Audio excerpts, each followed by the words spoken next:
Chapter 789. Gu Lingqing caught a fish that was more than a foot long.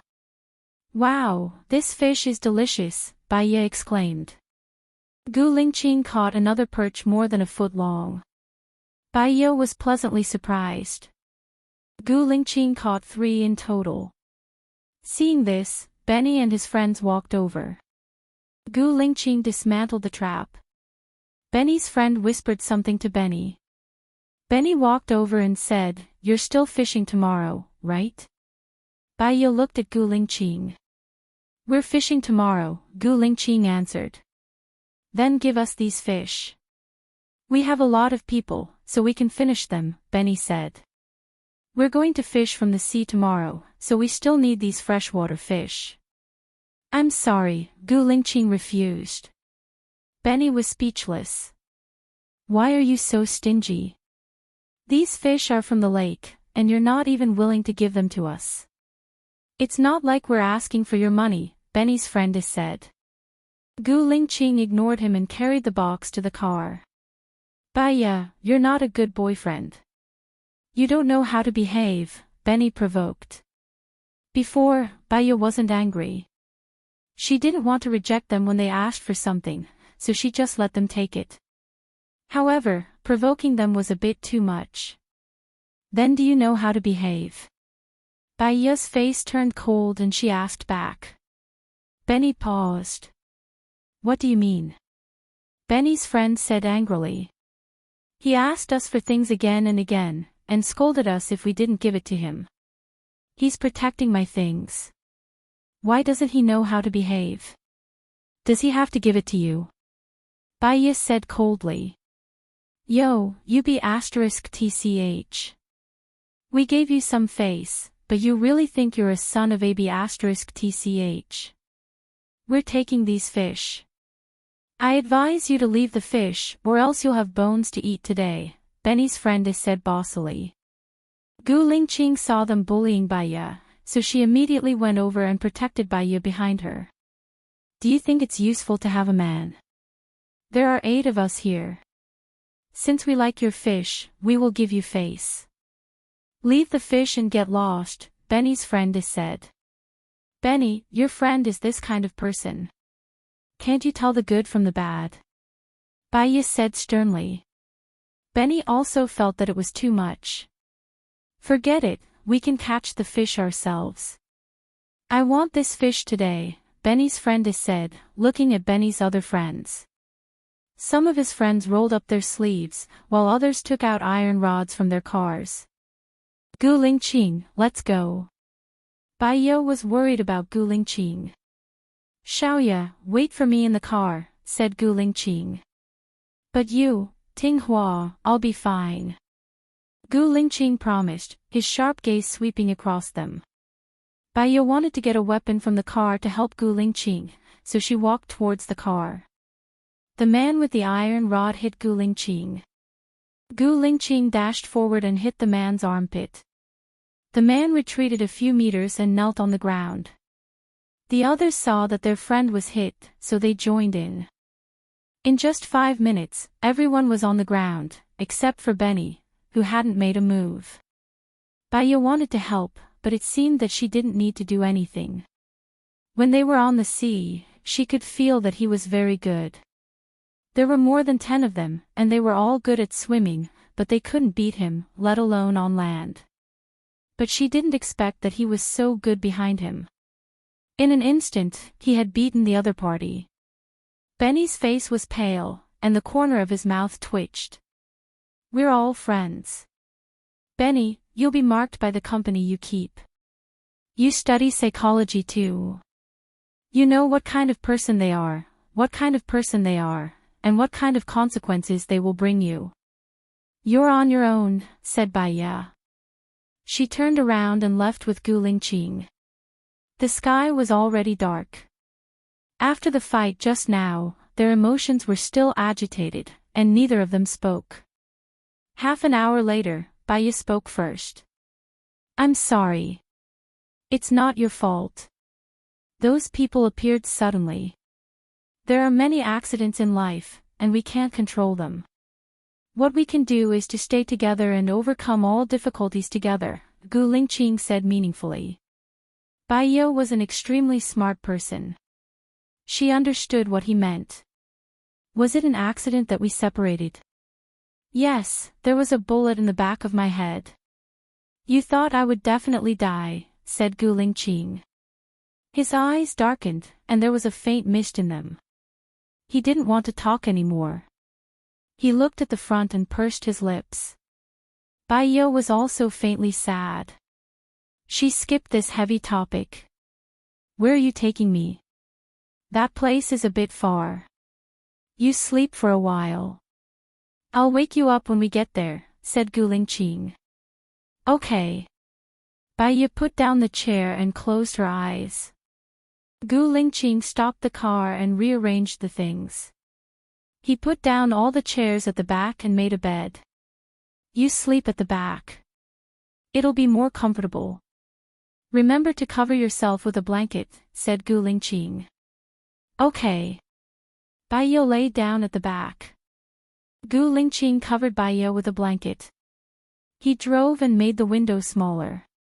They continued driving. Because she had been busy the whole day, she was also a little tired.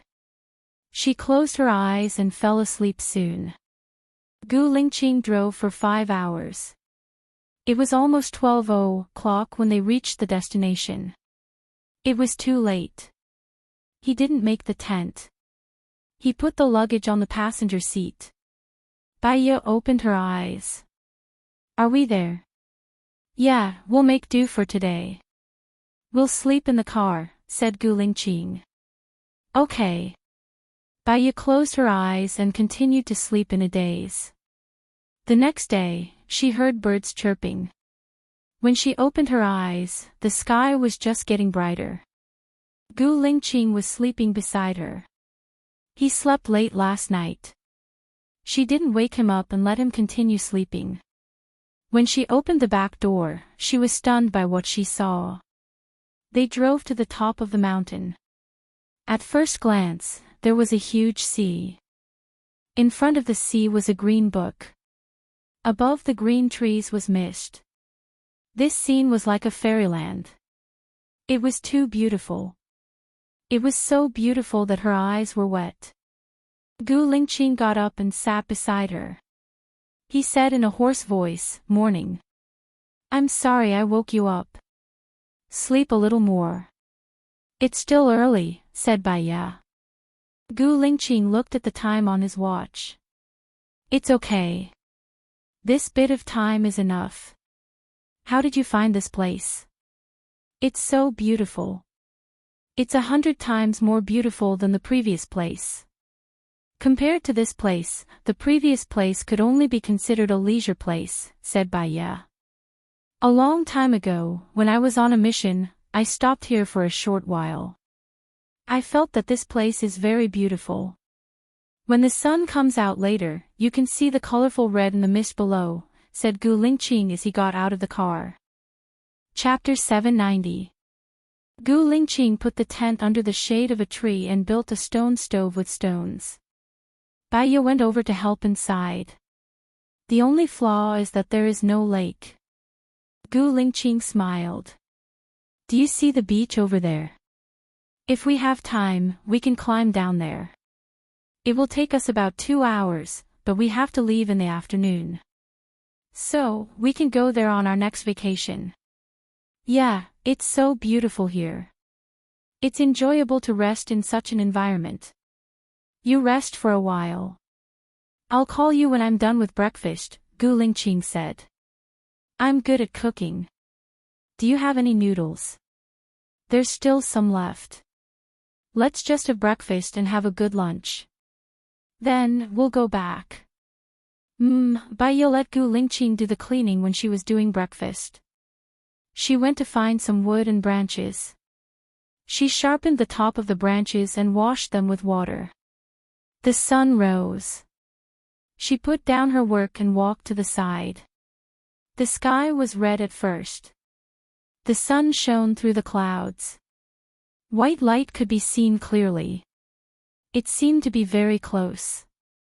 All of a sudden, the sun seemed to jump out of the clouds. A rainbow really did appear above the forest, and the mist rose. Nature is amazing. Baiya sighed. Gu Lingqing looked at her and held her hand. From now on, we'll be together every day. We'll watch the sunrise together. We'll make breakfast together. We'll have lunch together. We'll have dinner together. We'll take a walk together and sleep together. We'll grow old slowly. It was supposed to be very simple, but when it came out of Gu Lingqing's mouth, she felt very warm and happy. After watching the sunrise, Baiya looked at Gu Lingqing. He looked at her as well and smiled slightly. I want to drink fish soup at noon and then skewer the chicken. I think the grilled fish yesterday was delicious. Can I make that? Gu Lingqing asked. Of course. They brought a lot of water. It was enough to make a meal. After dinner, Baiya and Gu Lingqing were resting in the tent. Gu Lingqing, there's one more thing in my heart, Baiya said softly. What? Gu Lingqing turned around and looked at her. I want to see Lu Shuang, but I'm afraid to see her. It feels like I owe her something, but I can't remember what it is. Do you know what I owe her? Baiya asked softly. Gu Lingqing nodded. Why? Baiya asked. Lu Shuang and Shani Yan are a couple. Do you remember that? Gu Lingqing asked. Baiya shook her head. She seemed to have forgotten 80% of the things in the past. Didn't Lu Shuang not like Shani Yan? Then he liked Shani Yan.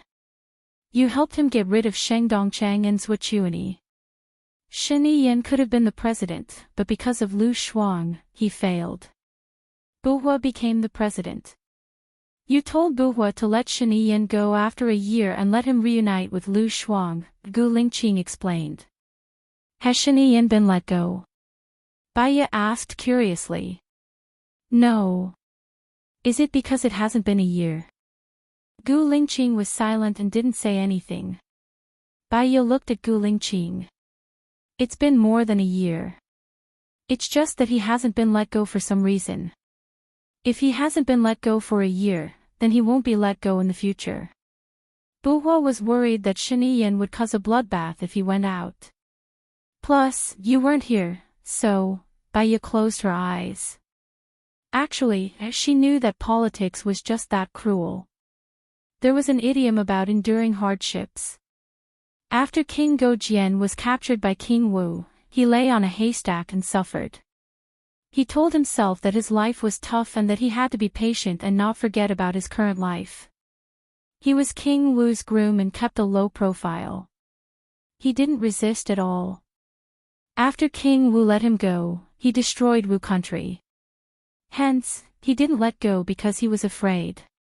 The more he was afraid, the more he was afraid. The future was always unpredictable. Gu Lingqing, let's go back, Baiya said. Ha! Now? It's still early. We can rest for a while after we wake up, Gu Lingqing said. Baiya sat up and looked at Gu Lingqing. I'm not talking about going back to America. I'm talking about going back to country A. Gu Lingqing looked at her deeply and sat up slowly. Have you thought it through? Baiya nodded. Do everything you can to improve the military. Even if Shani Yan is released, because of you, the president can still sit on the throne. You hate being involved in politics the most, Gu Lingqing reminded her. People change. They change according to the environment, mentality, situation, and status. I don't know why I hated politics so much. But if Lu Shuang likes Shani Yan, I should be on good terms with Shani Yan. I want to save Shani Yan. You've always wanted to save Shani Yan. Baiya held Gu Lingqing's hand. You're a soldier. You have your duty to protect the country. The blood of a soldier flows in your veins. It's because you gave up what you love. Because you're my favorite, Gu Lingqing said in a low voice, looking at her with a burning gaze. She believed that his eyes were sincere, deep, and calm. Faintly, there was a hint of sadness and caution. She must have hurt him badly. I still have my child in country A. I don't know why I gave up everything and left. But now, I can't let go of my child. So, I want to go back to country A, Baya said. When do you want to go back? I want to finish all the cases on hand. Otherwise, it's not suitable for them to follow me to country A. My senior will come back to America in a few days to help me manage the clinic. Can you help with Cheong's contract? Baya asked. It's fine as long as I don't withdraw my investment. Cheong will give me face, Gu Lingqing said with certainty. Well, then there's no problem. Baya lay down. Gu Lingqing lay down too and used his arm as a pillow for her. Baya turned over, put her hand on his waist, and closed her eyes. People were strange. When she had nothing in her heart, she would be very calm, and her life would be dull and carefree. All she could do was smile and watch the leaves fall in the courtyard. She wanted to empty herself, not think about anything, live a simple life, and avoid loneliness. She wanted to be strong enough that she didn't need anyone's company. But there was always a place in her heart that was very empty. Sometimes, she felt inexplicably melancholic. When she had Gu Lingqing in her heart, she knew that there would be a lot of trouble and tiredness in the future. But she still wanted to give it a try. There was no next life, but she would not let down this life. She just hoped that there was nothing in her past that she couldn't bear. Chapter 791. They went back at 3 in the afternoon. When they reached home, it was already 7:30. After returning home, Baya cooked and cleaned the house. Gu Lingqing went back to see Little White and fed him. Little White barked in hunger. Gu Lingqing patted Little White's head. His eyes were filled with pity. I'll bring you wherever I go in the future. Woof woof. Little White barked. Let's go to your real owner's house. Gu Lingqing placed the dog cage in the car and brought the dog with him. He drove to Baya's house. Baya was still cleaning the house. Gu Lingqing placed the kennel in the backyard and helped Baya water the flowers. Baya stood beside him and looked at the flowers that she had taken care of. They are the ones that I can't bear to leave. You can let your seniors live in the house. Firstly, they can help you open the house. Secondly, they can help you take care of the flowers and plants, Gu Lingqing suggested. Good idea, Baya replied. Come over for dinner later. We'll have egg fried rice tonight. Baya said and turned around. Woof, woof. Little White saw Baya and barked at Baya. Baya saw Little White and was surprised. You brought him here. Baya squatted down. Little White ran towards her and came to her hand. Baya scratched Little White's chin. Little White squinted his eyes comfortably. Baya was happy too. She smiled and stood up. I'll go back to cook first. Gu Lingqing nodded. She went in and made a simple egg fried rice. She put diced chicken and eggs, shredded potatoes and green peppers. At night, Gu Lingqing stayed at Baya's house. They went to bed early as they were tired from the journey. The next morning, Baya woke up at 6 and realized that Gu Lingqing was no longer by her side.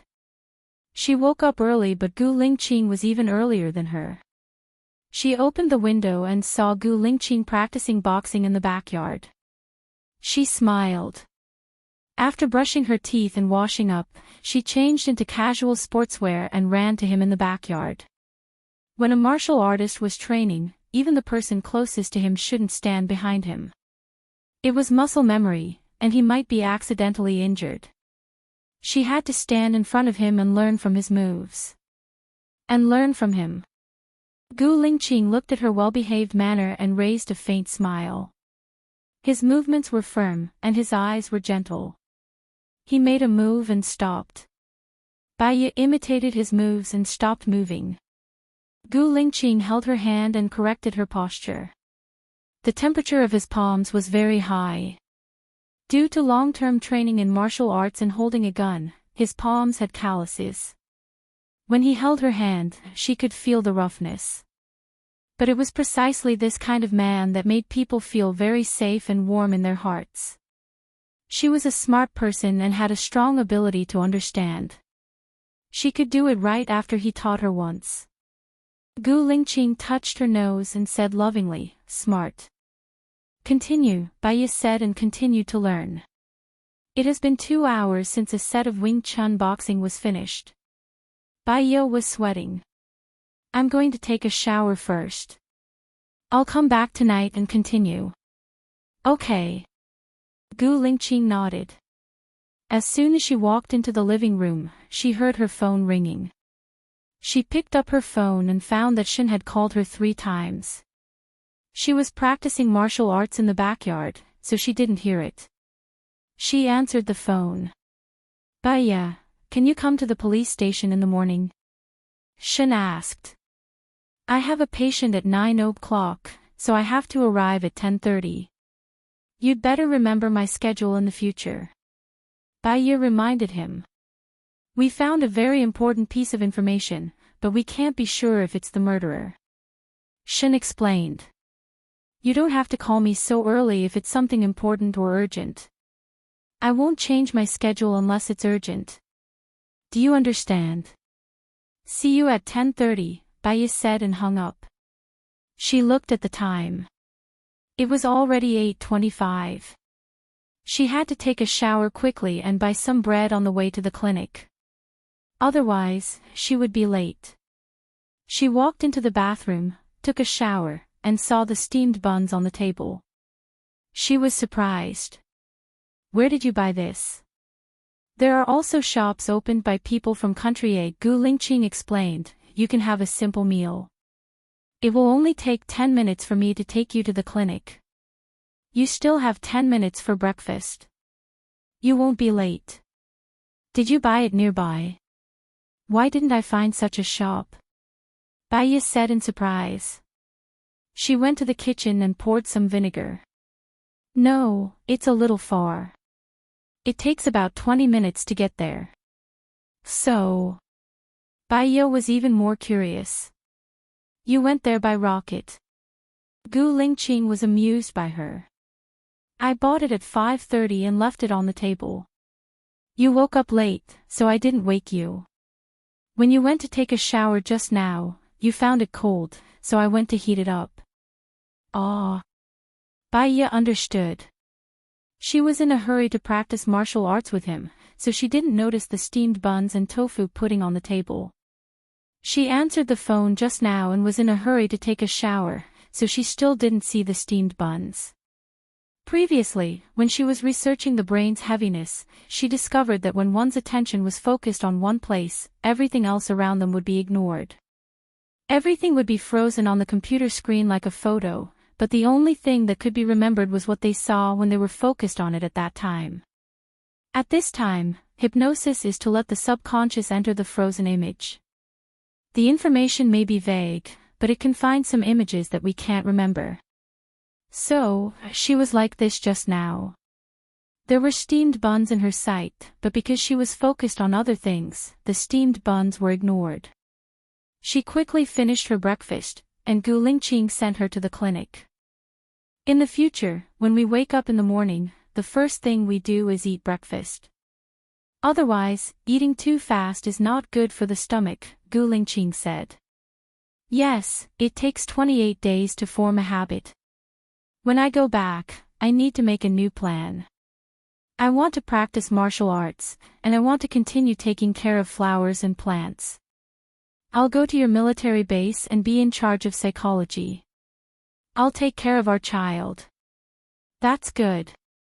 Gu Lingqing didn't reply, but his gaze softened. This kind of date was indeed good, and it was the life of his dreams. After a while, Baiya arrived at the clinic. It was 2 minutes to 9, and the little boy was already there. Baya smiled at him. Come with me. The little boy locked his eyes with Baya and went to the treatment room. Baya poured him a glass of water and sat opposite him. Have you seen that man recently? The little boy shook his head. Ever since I chatted with you, I'm not afraid of him anymore, but he doesn't appear anymore. I don't think I'll see him again, right? Not necessarily. When your willpower is not strong enough, he'll come out. But when he comes out, you don't have to be afraid. Try your best to stare at him. Look at the illogical parts of him, and you'll know that this person is actually vulnerable. You can make him disappear with just your mind. He's fake, and he doesn't have any strength, Baya said with a smile. Chapter 792. If it's possible, I would like to do an abnormal treatment for you. I would enter your subconscious so that you would be awake the entire time, Baya suggested. The boy was a little afraid. If he comes out, he might do something to hurt you. Baya smiled.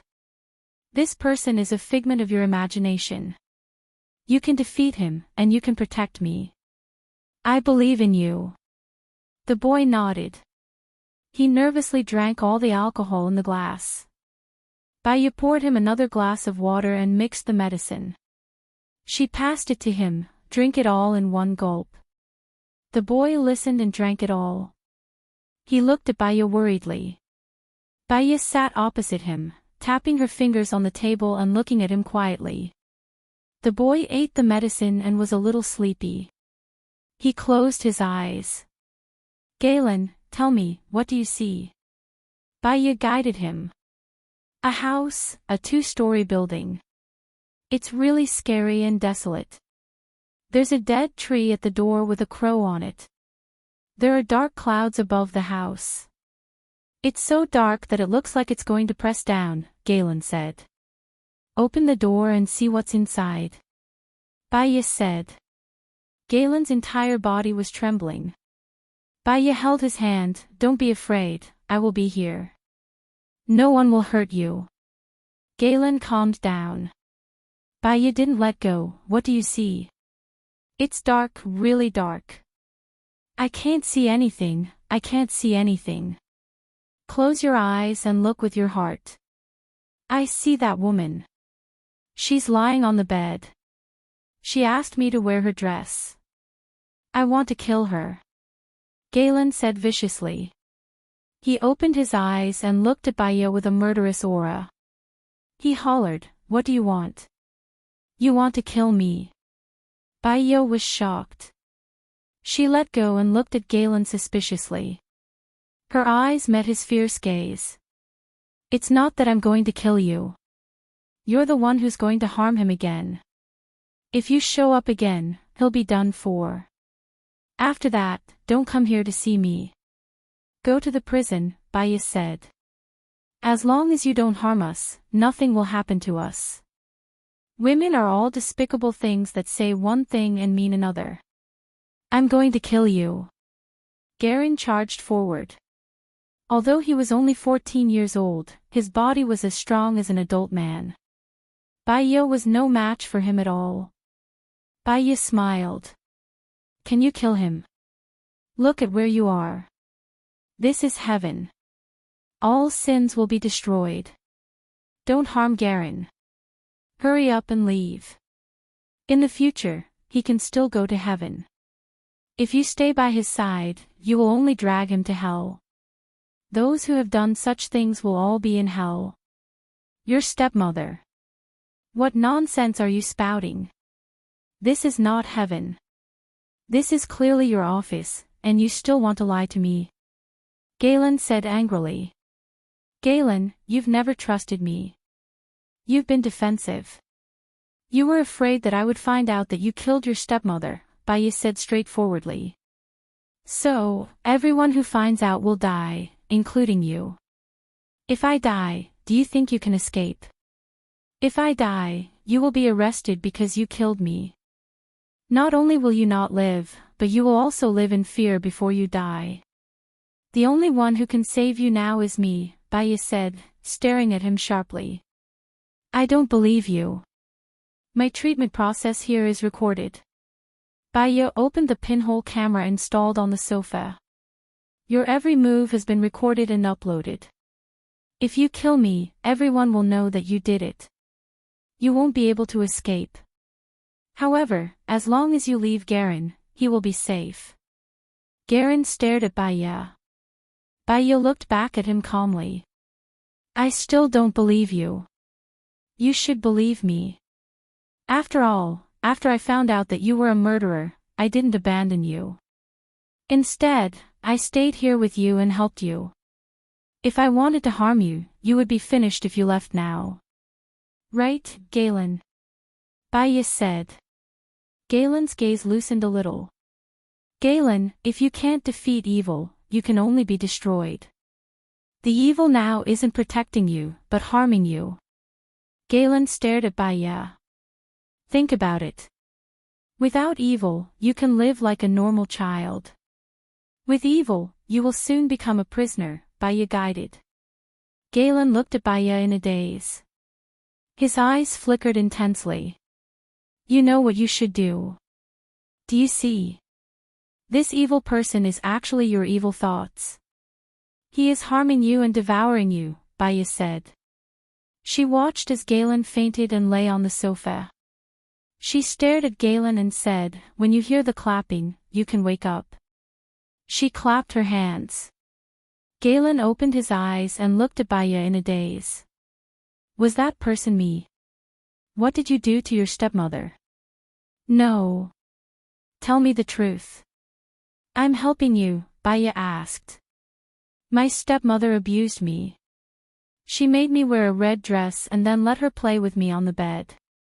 My father came back and killed her in anger, Galen said. You lied about the confession. Who was the other male victim? It was my stepmother's lover. They played with me. I was very scared. My father told me not to say, Galen said sadly. Baya understood. Many cases showed that many victims would become abusers. This was a form of emotional release. Galen knew that it wasn't good, so he split into a violent personality. He hated women, especially women who wanted to have sex with him. In the future, you will get better. You will know that the person is you. But you have to control it. You can't let it come out again. He will destroy you. If he didn't destroy you, you wouldn't have come here. Right, Galen? Baya said gently.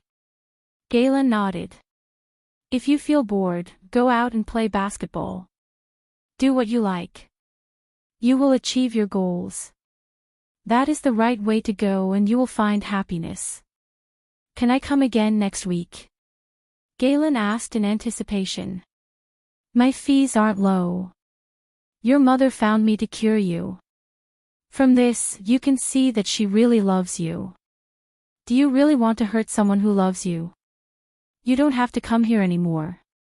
I will wait for you to grow up and become an outstanding person, Baya said with a smile. Galen was a little disappointed. Baya patted his shoulder. Hi, boy. You have to become someone that others look up to and not look up to. Good luck. Galen nodded and became high-spirited. Good luck. Baya opened the door to send Galen off. She saw that Gu Lingqing was actually there. Did he not leave after sending her here? She smiled. She walked towards Gu Lingqing. You didn't leave. He replied in a low voice. Chapter 793. Gu Lingqing, Baya shouted.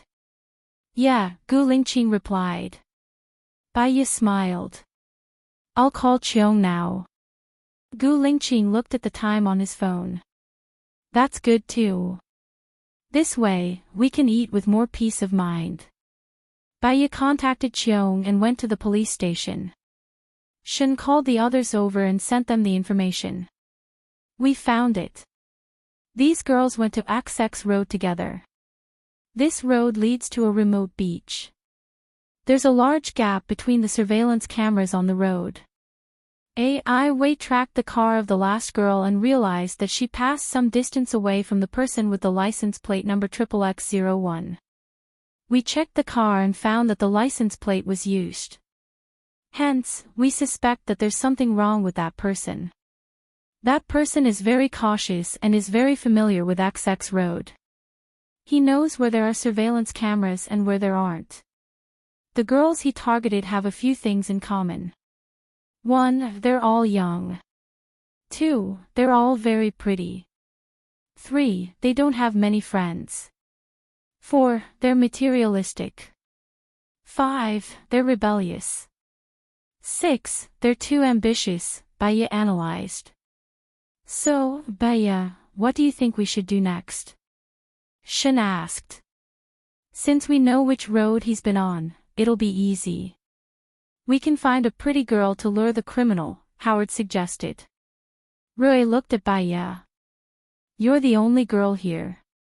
I don't agree, Gu Lingqing objected. It was too dangerous. He didn't want Baya to commit such a crime. I don't fit the type of target that the murderer would choose. I don't fit the criteria. You can find one in the police station.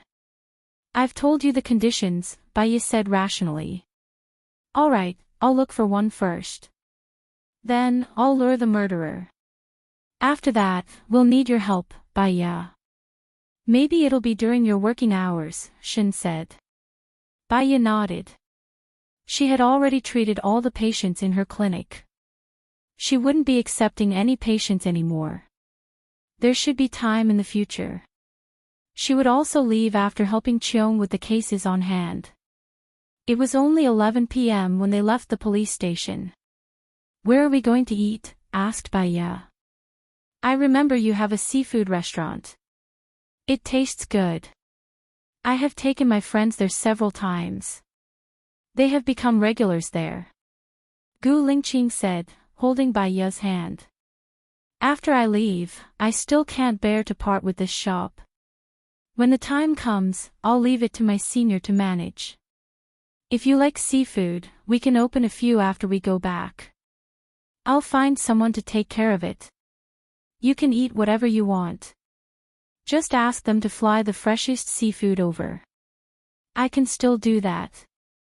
Baya smiled. In fact, she liked Seattle very much. She liked life and environment, and it was easier for her to get along with people. However, she still had her duty to do, and Gu Lingqing also had his duty to do. Perhaps, after they retired, they could continue to live in Seattle. Baya and Gu Lingqing went to the seafood restaurant. The waiter came up to them enthusiastically. What would you like to eat today? Baya looked at Gu Lingqing. 2 king crabs with cheese paella, Gu Lingqing said. Baya nodded and gestured for the waiter to prepare. Even though it was noon, there were still many customers in the restaurant. There were 6 tables. At night, there would be a lot more customers than now. Baya chose a table by the window and sat down. There was beautiful and light music playing in the restaurant. Coupled with the sound of the wind, the waves, and the seabirds, it felt quite good. It really felt like a restaurant by the sea. Do you know a girl called Ellie? She was a black man and used to be a secret agent. You should know her, right? She used to be in Team 11, Baya asked. Yes, Cheong reported it to me, Gu Lingqing said. Later, she found someone to kidnap me. Do you know about this? Baya asked again. Yes, Cheong will report to me as long as it's related to you, Gu Lingqing said calmly. Later, I saw her fighting with a man in front of my house. In the end, I think she was taken away by the man. Do you know about this? Baya asked again. Yes, that man is Zhang Xingyu. He's my man. He's in charge of protecting you. Baya suddenly understood. No wonder he appeared in time when she was almost raped in the parking lot. It turned out that he was protecting her in the dark. Where is Ellie now? Baya asked in confusion. I remember you once said that people should be responsible for their own actions and pay the corresponding consequences. I didn't protect her and left her to fend for herself. She offended a few big bosses. I don't know what happened after that, but I can be sure that she can't hurt you now, Gu Lingqing said in a deep voice. His eyes were very deep, as if there was something hidden in them. Bai Ye was inexplicably flustered and didn't ask further. I was wondering why she didn't come to me for revenge. Both of them didn't speak.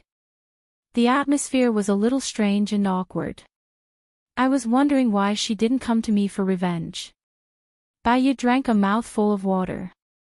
Both of them didn't speak, which made her feel uncomfortable. She found a topic and said, "How many years have you practiced Kung Fu?" "I practiced when I was young." "Have you practiced Tai Chi?" "When I saw the young Zhang Sanfeng, I felt that it was a very powerful Kung Fu. I saw a lot of old men practicing it in the park." "No. Maybe, I'll practice it when I'm older," Gu Lingqing said simply. "Why do you have to wait until you're older to practice? Can't you practice it now?" Bai Ye was curious. When he said that, she seemed to see that most of the people who practiced Tai Chi were old men, and there were fewer young people. Tai Chi pays attention to too many things. It's different from other Kung Fu practices. It's a combination of hardness and softness, and it can't be achieved in 1 or 2 years. Moreover, it requires talent. Some people without talent practice for 20 years, but it's useless. In the army, they will practice on strength and speed. It's more intuitive. As long as they work hard, they can achieve better results, Gu Lingqing explained patiently. Bai Ye nodded. "I think I understand. Maybe, I can practice it. If you want to practice, I know a master. His Tai Chi has reached the peak of perfection. Moreover, his meridian massage is also unparalleled. It's all about the internal meridian. The effect is very obvious, and it has something to do with medical students. I'll introduce him to you when I get back. He doesn't come out easily. You speak as if he's an immortal in the mountains. He pays attention to people and nature. I also met him when I was on a mission a long time ago," Gu Lingqing explained. While they were chatting, the king crab was ready. The waiter served several kinds of seasonings. The seasonings Bai Ye used were very special, so there were a lot of repeat customers. Moreover, he was considerate enough to send 2 pairs of scissors. Bai Ye went to pry open the pliers. Because it had just come out of the pot, it was still a little hot. She touched the pliers and retracted her hand. Gu Lingqing had already cut the meat off the leg and placed it on her plate. Chapter 794. Bai Ye was touched and looked at him. "You eat too." "When the king crab is cold, I can eat it. I'm quite good at eating king crab. I'll peel it for you." Gu Lingqing's simple sentence was a statement. It was irresistible. It was domineering and strong, but her heart was warm. Bai Ye didn't reject his kindness and ate the king crab. "You eat too," Bai Ye said. "Okay," Gu Lingqing answered. Bai Ye's king crab wasn't so hot. She cut it and ate it herself. It was a happy thing to chat with a friend while eating king crab. "Have you told Qiong that we're leaving?" Bai Ye asked. "Not yet. I'm going to tell him tonight. Do you think he'll agree? We've helped him solve a few troublesome cases." Bai Ye took a sip and sucked the meat out of the crab's leg. It was especially delicious. He has to agree. After all, it's our freedom to stay or leave, Gu Lingqing said with certainty. She was relieved when he said that. If Qiong wanted to be promoted, the more strange cases he solved, the better. If they left, Qiong would lose his bargaining chip. He would definitely ask her to stay, but if she wanted to leave, Qiong wouldn't be able to stop her. After a while, the waiter brought the cheese paella over. There were squid and prawns in the paella. There was also nutritious and delicious caviar in it. It was very crispy. Actually, she was already full after eating half of it. However, it wasn't tiring to chat with Gu Lingqing. She quite liked this kind of life. When she was full, she would rest for a while. Although Gu Lingqing didn't talk much, no matter what she asked, he would answer her patiently. He knew a lot of things and was very knowledgeable. She had never heard of many things before, so she listened with great interest. "Do you have anything to do in the afternoon?" Gu Lingqing asked. "I don't have anything to do in the afternoon. I have a patient tomorrow morning, but he hasn't looked for me recently. I'll give him a call later. Maybe I don't have to go tomorrow morning, so I'm free tomorrow. The day after tomorrow, a girl might come for hypnosis. I'll ask my assistant to call and ask," Baya said. "You don't see many patients. I didn't open a clinic to make money.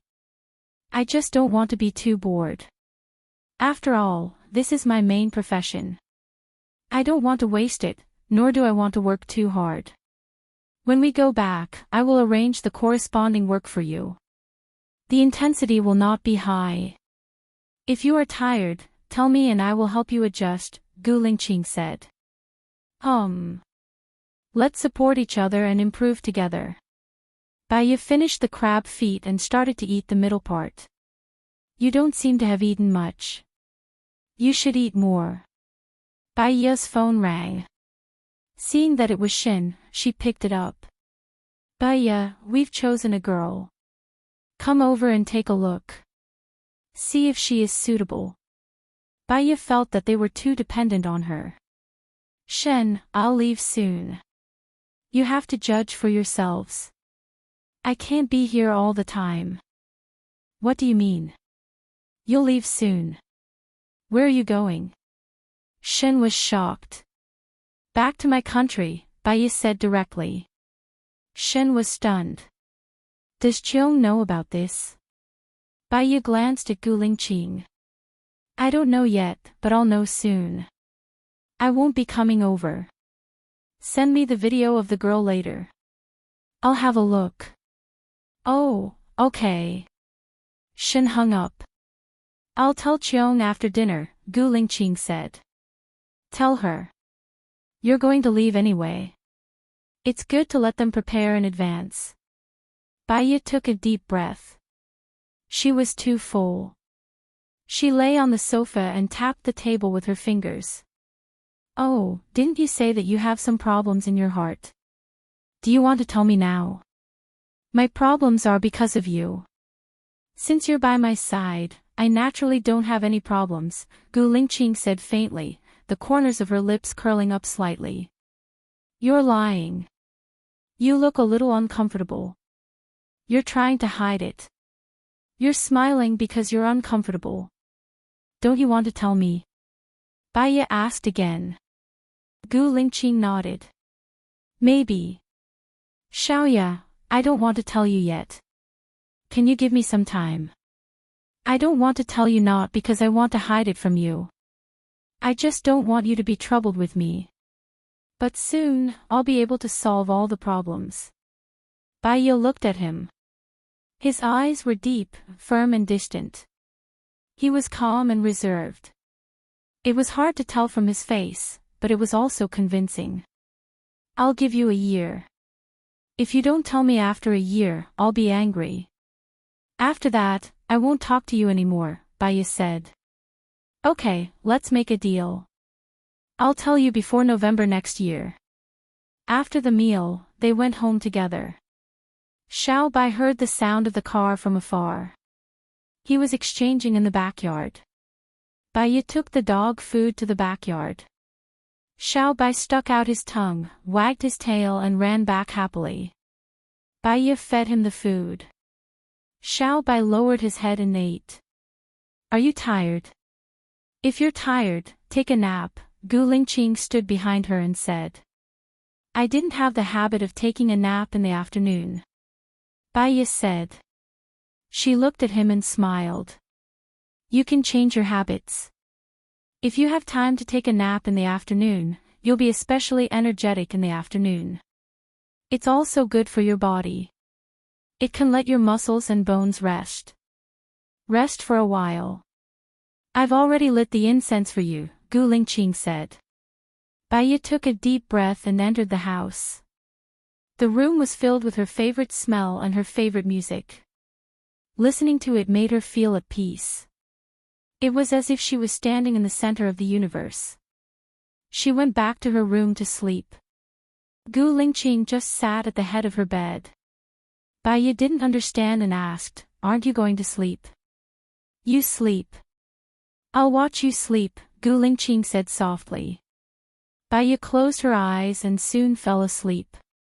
After a long time, when she opened her eyes again, Gu Lingqing wasn't there. She shouted, "Gu Lingqing." No one answered her. She felt uneasy. If Gu Lingqing was there, he would answer her and appear in front of her. She seemed to have seen this scene in her dreams. She got up from the bed, opened the door and looked downstairs. Gu Lingqing wasn't there. She walked to the backyard. Xiao Bai was lying on the lawn and sleeping. There was no sound of Gu Lingqing. It was strange. If he went out, he should have told her, shouldn't he? She called him. The phone rang 5 times before he answered. "You're awake." His voice was deep and emotionless. It felt cold, and there was a chill in his tone. "Where are you?" Bai asked carefully. "I have something to do. I'll be back in about half an hour." "Is it inconvenient to talk about something?" Bai asked. Chapter 795. After saying that, he hung up the phone. Bai's heart sank a little. She remembered that when she first saw Gu Lingqing, he seemed to be chased by some people. Could it be that his trip this time had something to do with these people? There were many mysteries about Gu Lingqing. She didn't understand and was afraid to understand. After so many years of studying psychology, she knew that the more you cared about something, the more you had to force yourself not to think about it and not to investigate it. The more you worried, the more you were afraid, the more you put your heart and soul on someone, the more you couldn't work. When you couldn't help him at all, you would become a burden to him. She got up and cleaned the house, but Gu Lingqing still didn't come back. People were really strange.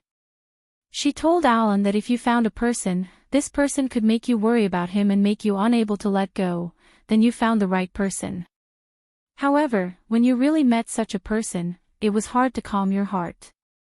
When that kind of heart-wrenching feeling was serious, you might as well live alone. At least, there were no times when you were sad, and there were no times when your heart would ache faintly. God was fair to everyone. When you didn't want to love, when there was no love, you could see more of the world. When there was love, you could only see and think of her.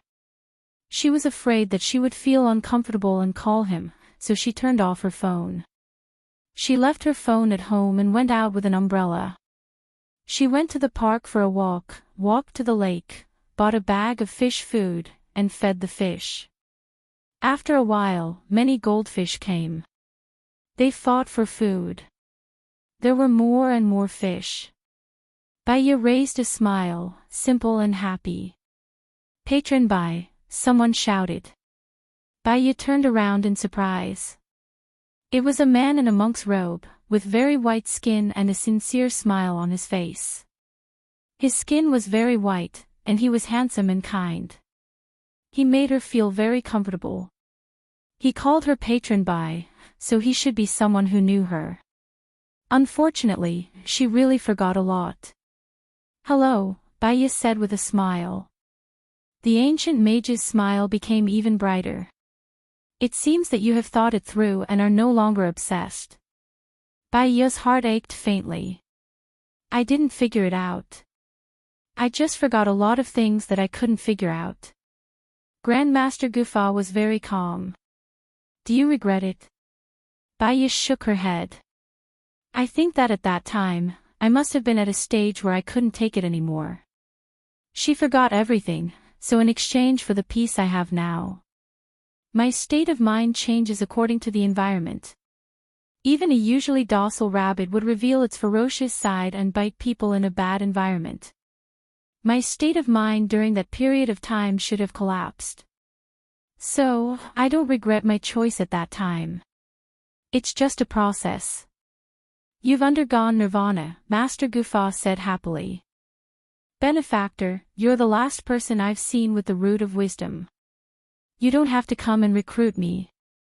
Even if I do, I will be in a nunnery. Baya said jokingly. Buddhism is just a formality. Buddha is in your heart, and you can cultivate Buddhism anywhere. It's fine as long as Benefactor Bai is happy. Have you always been in the US? Baya asked curiously. I'm here for academic research, so I'll be staying here for 2 days. Have you finished eating? Let me treat you to dinner, Baya invited. It's okay, I'm a vegetarian. They've made arrangements. I just want to catch up with you and learn from you, Master. Master Gufa smiled. Let's go then. I know of a restaurant opened by a Chinese, but it's a bit far. They grow their own vegetables and the vegetables are quite fresh. I wonder if you're busy tonight. I can rest today. Master Gufa, wait for me on the road for 5 minutes. I'll go back and drive. Let's walk together. I've been walking for the whole day. I'm out for a walk because I want to relax. Master Gufa made a walking gesture. Master, many people are troubled by love. Will they come to you for guidance? Baya asked curiously. It seems like you've forgotten a lot of things. I only show people according to fate. I only see 2 people a day. I won't see more than that, Master Gufa explained. Among the people you see, is there anyone who is troubled by love? Baya changed the way she asked. Yes, you. You're the most troubled person I've ever seen. For love, you can stain your hands with blood. Fortunately, it's all for the sake of fame. So, God is kind and gave you nirvana rebirth. Stain my hands with blood. Baya was shocked. Her eyes were filled with tears. Then, she smiled. I've forgotten about it too. Sheng Dongcheng, Zhuchuni's death was planned by you. You also contributed to Xing Buhua's rise to power. Have you forgotten about all these? Yes, I've forgotten about it. No wonder there's no resentment, murderous intent, or hatred in your eyes. You're very peaceful. But, are you still troubled by love? Master Gufa asked softly. His voice was really pleasant to listen to. It was like the sound of nature imbued with the light of Buddha, making people feel relaxed both physically and mentally. Love is a very subtle thing. There's a limit to everything. The more you love, the more you pester, the more you care, and the more you force it, the further you can push the other party away. The right way to deal with it is to do your own thing and focus on yourself. Even if you care, you have to control yourself and be indifferent. This way, if the other party is comfortable with you, he'll never leave. Even if he leaves, it's okay because he's already used to living without him, Baya said calmly. You've done well. You've done well in everything you do, Grandmaster Gufa said, pleased. Baya went home to get his car. Gu Lingqing wasn't back yet. In his heart, he felt a little disappointed. However, even if he was disappointed, it was useless. He couldn't change the situation, so he had to get used to it. Baya drove for more than an hour and stopped at a farm. Master Gufa followed Baya in to eat. The hostess was happy to see Baya. Dr. Bai. I'm here with my friends. I've made 5 vegetarian dishes. Do as you see fit. Baya handed it over to the hostess. Alright, I'll go pick the vegetables now. Have a seat and have a cup of fruit tea. I made it this year, the hostess said and brewed them some fruit tea. Do you still want your fortunes read? Master Gufa asked. Baya shook her head. I don't want to. I can't force it. I'll just let nature take its course. I'll be at peace and live happily. Master Gufa smiled. You've reached nirvana.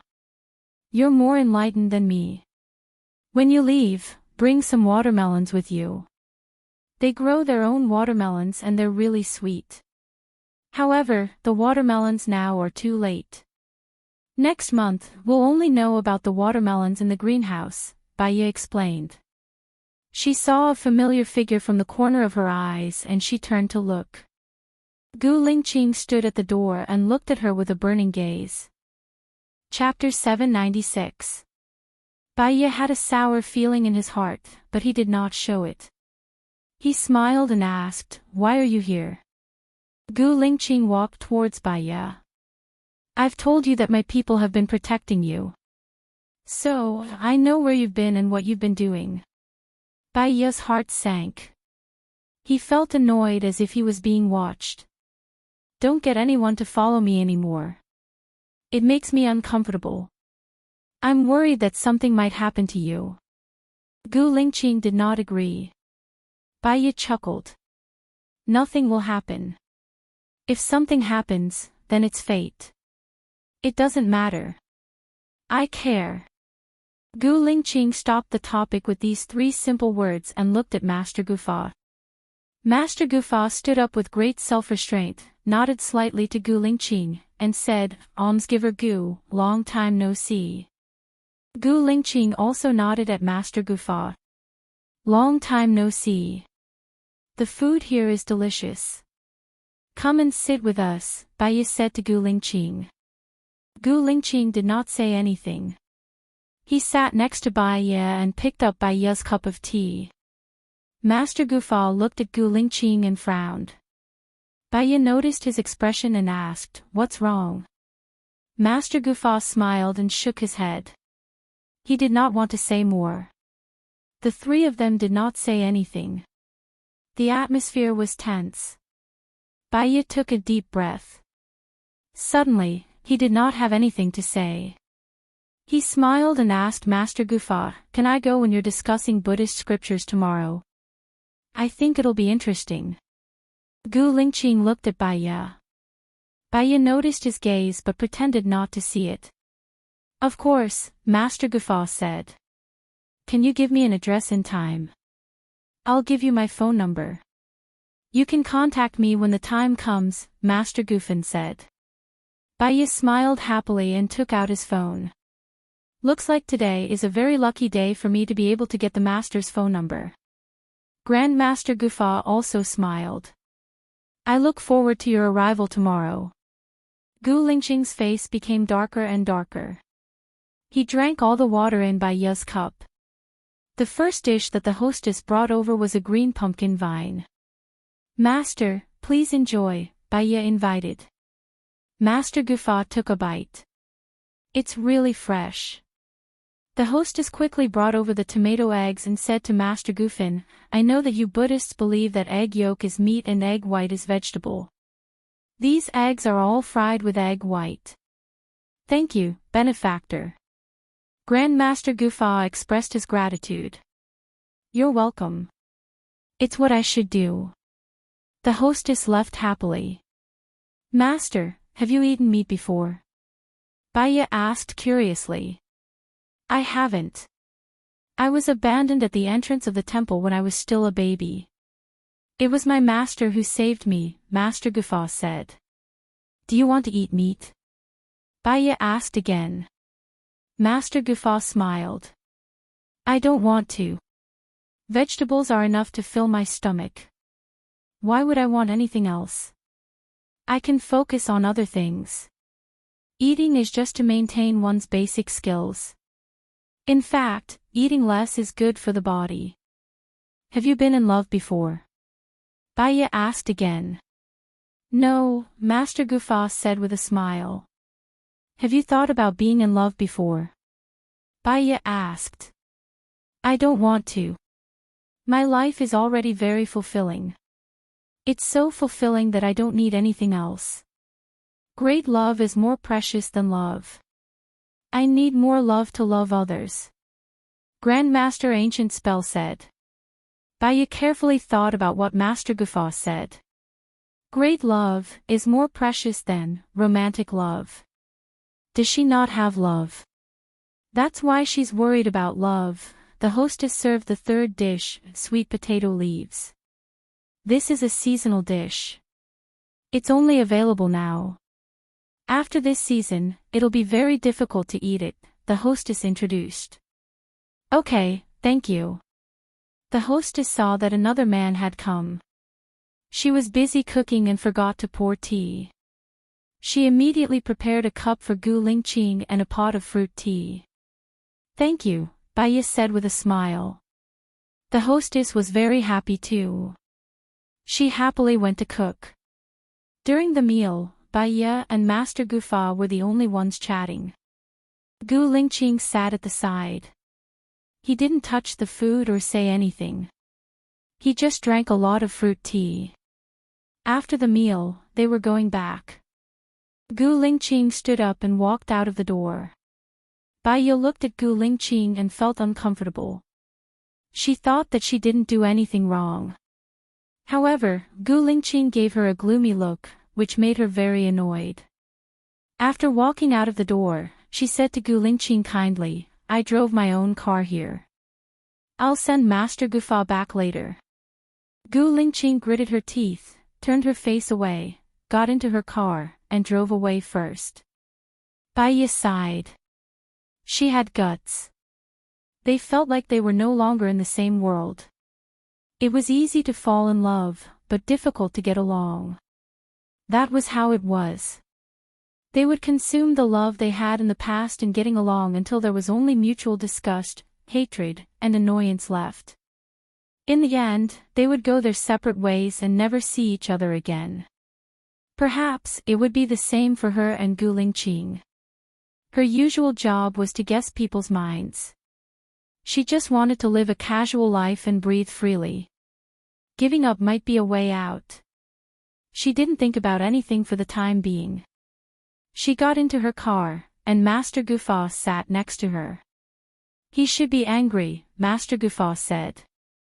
Anger will hurt others and affect their mood, but in fact, the one who hurts the most is himself. If he can't get over it. Baya paused and didn't continue. It's strange. Your evil spirit has been eliminated, but Gu Lingqing's evil spirit is even stronger than it was 2 years ago, Master Guffaw said as he looked ahead. Life is a kind of cultivation. If you cultivate well, you'll be able to see through love and make yourself and others feel comfortable. If you don't, you won't be able to grow. You'll be in a cycle of negative emotions. That's my opinion, Baya said. She took a deep breath and drove. It was already late. The street lights were turned on, and the flickering light fell on her elegant face. Master Guffaw looked at Baya. Are you ready to give up? Baya smiled. Master, if you become a psychologist, your achievements will be higher than mine. You understand human nature better than I do, and you understand the law better. Chapter 797. Everyone had their own beliefs. Baya didn't question Master Guffaw's beliefs. Perhaps she had done too many bad things in her previous life. That was why she was having such a hard time in this life. Perhaps, if I pass through all the tribulations in this life, I'll be able to live a happy life in my next life, Baya joked. Suddenly, something darted out. Baya was shocked and stopped the car. What's wrong? Master Guffaw asked. I don't know. There seems to be something. Baya opened the door and walked out. She saw a woman lying on the ground. She was wearing tattered clothes and her eyes were filled with fear. Are you okay? Baya asked. Save me, the woman said anxiously. Get in the car, Baya said without thinking. The woman quickly stood up and wanted to get in Baya's car. Gu Lingqing was behind them. He stopped and said to the woman, "Get in my car." The woman looked at Bai Ye and Gu Lingqing. Then, she got in Gu Lingqing's car. Gu Lingqing didn't say anything and drove away. Bai Ye had a weird feeling. Then, she returned to the car. Benefactor Gu is a person who is very secretive, Grandmaster Gufa said. Yeah, he's very secretive. He doesn't show his thoughts on his face. I can't see through him. I might as well not try to see through him. Bai Ye smiled. Master Gufa smiled. I'm looking forward to your arrival tomorrow. Maybe I can get a sponsor and build a nunnery on my mountain. Although we won't be under the same roof, we can talk about Buddhism often. It's a good thing. I'm tempted. There's a mountain and it sounds great, Bai Ye said, playing a Buddhist song. Master Gufa was surprised. You usually listen to this song? I listen to it often. It calms my mind and removes my fatigue. Bai Ye took a deep breath and said. Yes, I think so too. Just put it in the park where you saw me, Master Archmage said. I'll send you directly to your place. I still have other things to do, Master Gufa said. Since he said so, Bai Ye couldn't force him. She drove the Master of Ancient Magic to the park and then drove back. Gu Lingqing was not back yet. When she heard Xiao Bai's barking, she smiled and took the dog food to the backyard to feed Xiao Bai. Little White wagged its tail as it ate. Bai Ye rubbed Little White's head and thought that it was too lonely in the backyard. She wanted to find a wife for it so that it wouldn't be lonely. After feeding Little White, she went back to her room. Just like how she used to live alone, she put on some beautiful music, lit up some aromatherapy, turned on the water, went to the bathroom to get a towel, took off her clothes, wrapped it around her, and washed her clothes. The clothes were washed and the water was ready. She lay in the fish tank. Ever since Alan came, she hadn't had a good bath like this. It was so comfortable. Time trickled by. She heard a knock on the door. It was probably Gu Lingqing, but she couldn't be bothered. She didn't want to see him today. She would feel frustrated and uncomfortable. The sound outside the door disappeared and Bai Ye continued to soak in the water. With a click, the bathroom door opened. Bai Ye turned around in surprise and looked at Gu Lingqing. I didn't give you the key. The moment she said that, Gu Lingqing's eyes darkened. The other meaning of that sentence was that she didn't open the door on purpose. His eyes darkened and he went out. Bai Ye didn't care and continued to soak in the bath. She didn't think about anything else. After another 10 minutes, she got up, changed her clothes, dried her hair, and came out. Gu Lingqing sat on the sofa quietly and looked at him. His expression was much better now. He looked at her carefully and explained, I can come in without the key. Bai Ye's lips twitched. This skill sounds a little scary. Gu Lingqing's heart was entangled by poisonous vines. It was sour and painful. She looked at Bai Ye deeply. I thought you weren't back yet. I think that even a married couple needs personal space. What do you think? Bai Ye asked. Gu Lingqing looked at her and didn't say a word. His eyes darkened. I think it's a little tiring to be with you. You don't like to talk and I can't see you clearly. Gu Lingqing, you can go back first today. I want to rest alone. Is that okay? Bai Ye said in a friendly tone. I'm sorry, Gu Lingqing said. Bai Ye smiled. You didn't do me wrong. You have the right to do whatever you want. Gu Lingqing stood up and walked towards Bai Ye. He hugged her and skipped thousands of words. He said in a low voice, Don't chase me away. Bai Ye looked straight ahead. Perhaps she had endured a lot today and wasn't in a good mood. She tried her best to control herself, but she couldn't say anything to make him stay. She felt that if he stayed today, she would be more depressed. The depression hadn't been resolved and it would explode sooner or later. I'm sorry, please give me some time, Bai said firmly. Gu Lingqing's whole body froze, and he stood there stiffly. Bai pushed him away and opened the door. Gu Lingqing looked at her. Then keep your phone switched on at all times. Bai smiled and didn't say a word. Gu Lingqing walked towards the door dispiritedly. When he passed by her, he stopped and looked at her without saying a word. It's late, Bai reminded. Forgive me, Gu Lingqing said these 3 simple words. Bai smiled. You didn't do anything wrong. You don't have to put yourself in such a lowly position. You've already forgotten me. How can I not be lowly? You can let go and be carefree. How can I not be lowly? The next second, you don't want me anymore. How can I not be lowly? Gu Lingqing was a little emotional. Her heart was squeezed tightly. Put your focus on yourself and do what you should do. That way, even if there's no one else, you'll still persist in doing what you want. Life is meaningful. In this world, it's not that you can't live without someone, Bai said coldly. My focus is you, Gu Lingqing said in a low voice. His gaze was firm and persistent. Bai smiled. She really felt that it was quite funny. She didn't want to say anything at first. She wanted to digest it tonight and continue to be in a good mood tomorrow. Chapter 798. Gu Lingqing's expression softened and he looked at her with a burning gaze. I can explain. No need, I don't want to hear it. That's your business, Bai said coldly. So you're kicking me out? Gu Lingqing frowned and asked. I wanted to think about our relationship, but I think there's no need to think about it anymore. You can think that I'm cold or heartless, but I'm just that kind of person. I'm not worthy of your love. Our relationship ends here. You said that we haven't divorced yet, so let's do it sometime. I don't want any of your assets. What about Shosho? You don't want it either. Gu Lingqing asked.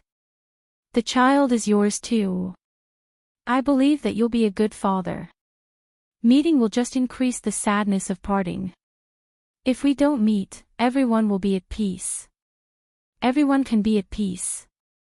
Gu Lingqing's eyes were bloodshot and he smiled bitterly. I'm afraid you're the only one who can be at peace. I won't get a divorce. I'll contact you tomorrow. Gu Lingqing didn't force her anymore. The more he forced her, the further she pushed him away. He left her house. Bai closed the door, took a deep breath, and took another deep breath, trying to calm her irritable mood. She returned to her room and thought quietly. She finally understood why she would hypnotize herself back then. Gu Lingqing was too quiet. He didn't say anything and people couldn't guess what he was thinking. He was very irritated. When suppressed to a certain extent, anyone would explode. She closed her eyes and didn't turn on her phone to rest. He slept all the way until dawn. She looked at the time. It was 6:15 in the morning. She got up, brushed her teeth, washed up and went to the kitchen. She cooked the porridge first and went to the backyard to water the plants. When Xiao Bai saw her, he immediately got up and ran to her side while wagging his tail. Bai smiled and watered the plants. Xiao Bai went over to bite the water and wet himself, which made Bai laugh. After watering the plants, she fed Xiao Bai dog food and went into the kitchen. She fried a poached egg, scooped some porridge, and turned on the television. She watched TV as she ate breakfast. She felt that her current situation was pretty good. Her state of mind was peaceful, and she could watch the falling flowers with a smile. Her mood wasn't up and down, and her life was easy and comfortable. Even if she didn't have love, she still had great love. She could do more things outside of love, and not just focus on him. People should be happier the longer they live, and not always live among evil creatures. After breakfast, she looked at the time. It was time to go grocery shopping. She opened the door and saw Gu Lingqing standing at the door. He looked at her face carefully and smiled. Morning. She saw that he was still wearing yesterday's clothes, and his hair was still damp from the morning. His eyes were dark and bloodshot. Did you stay here all night? Gu Lingqing didn't answer. Are you going out to buy groceries now? Bai Ye nodded. Gu Lingqing wanted to say something but stopped himself. I'll go with you. It's okay. Go back and have a good rest. You look really tired, Bai Ye said with a smile. She walked past him and headed towards her car. The way she treated him was no different from the way she treated her neighbor. Gu Lingqing held her hand and frowned. His heart hurt as though it was being cut by a knife. He couldn't breathe and his breathing became heavier. I'll accompany you, he said again. It was a statement, and it was sonorous and forceful. Bai Ye looked at his hand and looked at his handsome face calmly. I'm just accompanying you for a while. Why force it? I can explain everything, Gu Lingqing said in a low voice. His eyes, which had always been resolute, became misty. He knew that she had made up her mind and pushed him out of her world. This was worse than killing him. The mist gathered. Gu Lingqing clenched his fists and looked at her deeply. Bai Ye thought of the scene when they were camping a few days ago. She felt warm in her heart and her gaze loosened a little. However, she didn't want to change her decision easily. Why would I leave you? Bai Ye asked. Gu Lingqing pursed his lips and didn't say a word. He was afraid that if he said it, he would really be out of the game. So, he chose to lie. You thought I was dead. Bai Ye lowered her eyes. Her heart ached. She didn't like this feeling. I'm going to the master's class today. I'll give you a final answer tomorrow, okay? Bai Ye said calmly. Don't go, Gu Lingqing requested. He was angry yesterday. Firstly, Bai Ye was chatting happily with other men and didn't care about him. He was jealous. Secondly, he felt that the master wanted to make her become a monk. That was why he was unhappy. In the end, he took the woman away because he was worried that the woman was pretending and would harm Bai Ye. However, he had always been a man of action and not a man of words. He hated himself for being like this, because he had hurt her again and again. Bai Ye stared at him. She saw fear in his eyes. The biggest weakness of a woman was being soft-hearted. Because of being soft-hearted, they would forgive mistakes. Because of being soft-hearted, they would forgive hurt. Because of being soft-hearted, they would force themselves. Because of being soft-hearted, they would muddle along. I want to go. I think it's very useful to me. I'm sorry. I don't know what kind of woman I used to be to make you like me. However, I don't have my past memories. I'm a very selfish woman now. I just want to live for myself. I want to do what I want to do. I want to make friends that I want to make.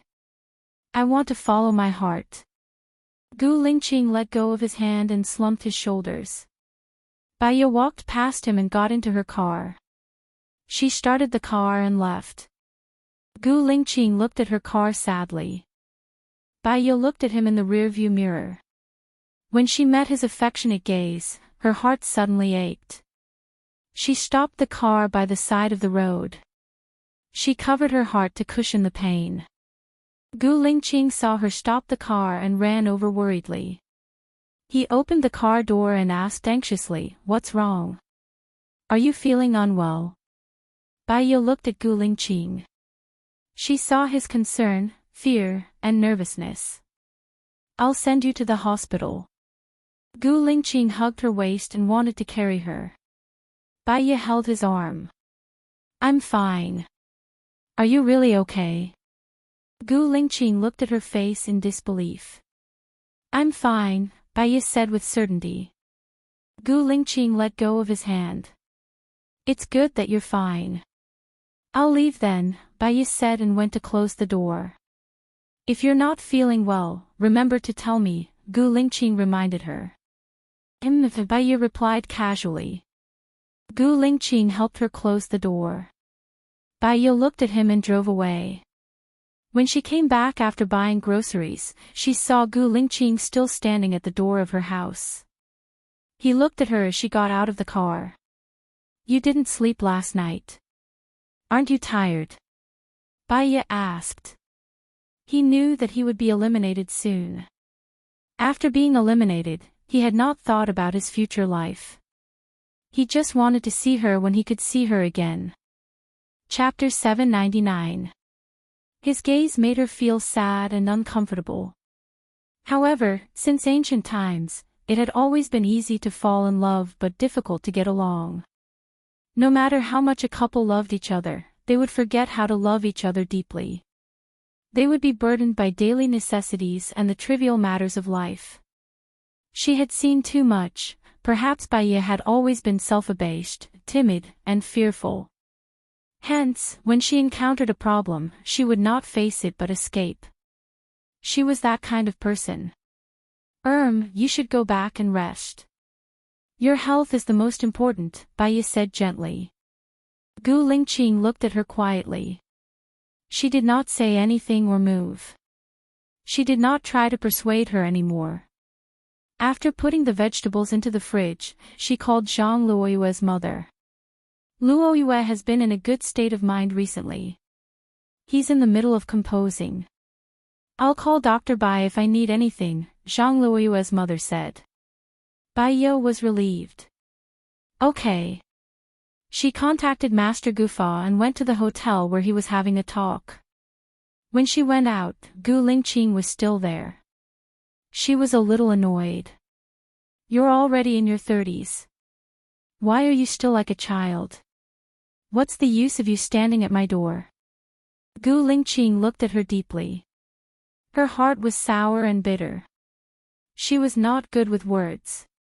She had thousands of things to say but she could not say them. Do whatever you want, Bai said helplessly. Then, she drove away. When she arrived, Master Gufa and the rest were already preaching.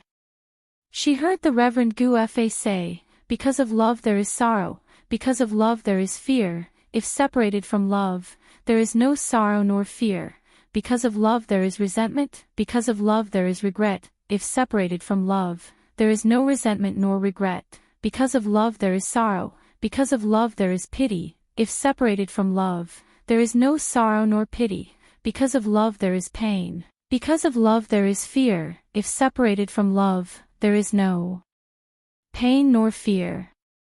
Isn't a person without love a cold person, a walking corpse? What about it? Great love? The old man asked. There are 8 types of sufferings in the world: birth, aging, sickness, and death, love, hate, and not being able to ask for what you want. The 5 yin are flourishing. Everything is born from the heart, and the heart gives birth to thoughts. Thoughts are impermanent when they are calm. Understanding is like a celestial being. When one is calm, one can observe all living things. When one is old, one can receive all living things. Only after experiencing pain can one feel joy. How can an ancient master feel joy when he doesn't feel pain? A woman asked. No desires, no demands, tranquil and brilliant, jumping out of the world of mortals, able to observe all things. There is no sorrow, no pain, yet one can sense the world. Great Master Gufa said. Baiya's mood calmed down. Every time she listened to the ancient master speak, she would feel more comfortable. It was as if she was looking at a glowing sarira, the spring breeze brushing past her cheeks, and the natural air between her nostrils could make her feel peaceful and serene. Someone sat down beside him. His aura was too strong. Baiya's heart was pounding as she looked to the side. Gu Lingqing glanced at her and didn't say anything. She looked at Master Gufa. Master Gufa also looked at Gu Lingqing. He nodded, smiled, and continued to discuss the Tao. If you become a monk, I will accompany you, Gu Lingqing said in a low voice. Bai Ye glanced at him. Maybe it was because she loved him too much that she felt worry, fear, resentment, regret, sorrow, pity, pain, and fear. These 8 types of emotions appeared at the same time. After leaving him, she would return to her previous calmness. But if she wanted calmness, why would she agree to be with him? What exactly did she want? Master Gufa, there is something I don't understand. Deities can get married, so why can't Buddhists? A girl asked. Master Gufa laughed. It isn't that Buddhists can't get married, but they have seen through it, so they don't want to. As for deities, they were originally made up by the people of the world. They have a mysterious color to them. They are people's hopes for longevity, desire, and magic. Can people really enter the cycle and be reborn? The girl asked again. We don't know about the world after death. Maybe it really is possible. Now, many scientists are researching that after death, people will become lighter. What is lighter might be the soul. Maybe in the future, science and exploration will tell us the answer. Now, I just want to carry my faith and walk on, Master Gufa replied. The truth is often not important. What is important is what you believe in. I remember when I was young, I watched The Legend of the Condor Heroes. Someone said that Yang Kong didn't actually die. After he was buried, the soil absorbed the poison in his body and he came back to life. I always believed in it and even spread it everywhere, Bai Ye said softly. Maybe Master Gufa's ears were sharp. He heard what Bai Ye said. He looked at Bai Ye and smiled. Bai Ye smiled back. Gu Lingqing's gaze turned cold. He knew that he was jealous. He didn't like it when Bai Ye smiled with other men, even if it was a monk. Maybe he pretended to be a monk and after he achieved his goal, he returned to normal life. They chatted for 4 hours. Bai Ye listened patiently and realized that cultivating one's mind was similar to psychology. For example, when a person was hurt in love, Buddha said, let it go and you'll be free. You can go and do things of great love and forget about small things. For psychology students, when a person was hurt in love, what they had to do was to convince the person to let it go and do things that were more meaningful. Hence, whether it was cultivating Buddhism or looking for a psychologist, it was all for the sake of peace and tranquility. They wanted to not feel pain and live a happy life. They could smile at everything. As long as their state of mind was at peace, it didn't matter whether they let it go or not. She looked at Gu Lingqing. Lingqing, I'm hungry. Let's go home and have hot pot. I have a lot of ingredients in my fridge. Gu Lingqing looked at Bai Ye in surprise. Bai Ye smiled. Let's go. She stood up. Master Gufa walked in front of her. Almsgiver Bai, can we speak in private? Gu Lingqing instinctively stood in front of Bai Ye. He was very guarded. All right. Bai Ye agreed readily. She turned to look at Gu Lingqing. You drove here too, right? Go back and wait for me. I'll be back in a while. Gu Lingqing frowned. Bai Ye stroked his brows. I don't like it when you frown. Go back and wait for me. I'll wait for you, Gu Lingqing replied. Bai Ye followed Master Gufa to the room next door. What do you think? I think that in ancient times, there weren't any psychologists. People would go to the temple if they were in pain. At that time, the temple became a place for men and women to solve their problems. One's appearance comes from the heart. With the guidance of Buddha, they would know how to let go of the pain in their hearts. So, this is how Buddha delivers salvation. What do you think? Bai Ye asked. This is a new idea. This is the first time I've heard someone say this to me. I feel comfortable talking to Master Gufa. Maybe you're my belief. Or maybe you're using your own method to enlighten me. I agree with many of your viewpoints, but there's one thing, I'm Chin Tang Tang. My novel has been made into a radio drama. Please follow my WeChat account. Jade Lake. Chapter 800. What? Master Gufa asked. Maybe it's because you grew up in the temple. You're very Buddha-like and your ability to comprehend things is also very high. But do you really want to live like this? After all, you haven't experienced love, friendship, and the busyness of life. Maybe, after experiencing all that, you'll be able to become a monk and not regret your life, Baya said softly. Master Gufa pondered and looked at Baya faintly. Have you comprehended love now? Just now, I looked at it from the perspective of someone involved. The more I put in, the more humble I become. I have to please him, approach him, and pester him. Right now, I love him less than he loves me. What's there for me to complain about? I was resentful, painful, sad, and timid before because I love him. Since I love him, why don't we overcome the difficulties together? What happens after we overcome the difficulties? Master Gufa asked. Baya smiled slightly. You will enter a simple life of tea, rice, oil, and salt. With a peaceful heart, you can still laugh and watch the flowers fall in the garden, right? Moreover, with someone to practice with, you will be more determined. Your comprehension is more thorough than mine. Cultivating together is better than cultivating alone, but it is also more difficult.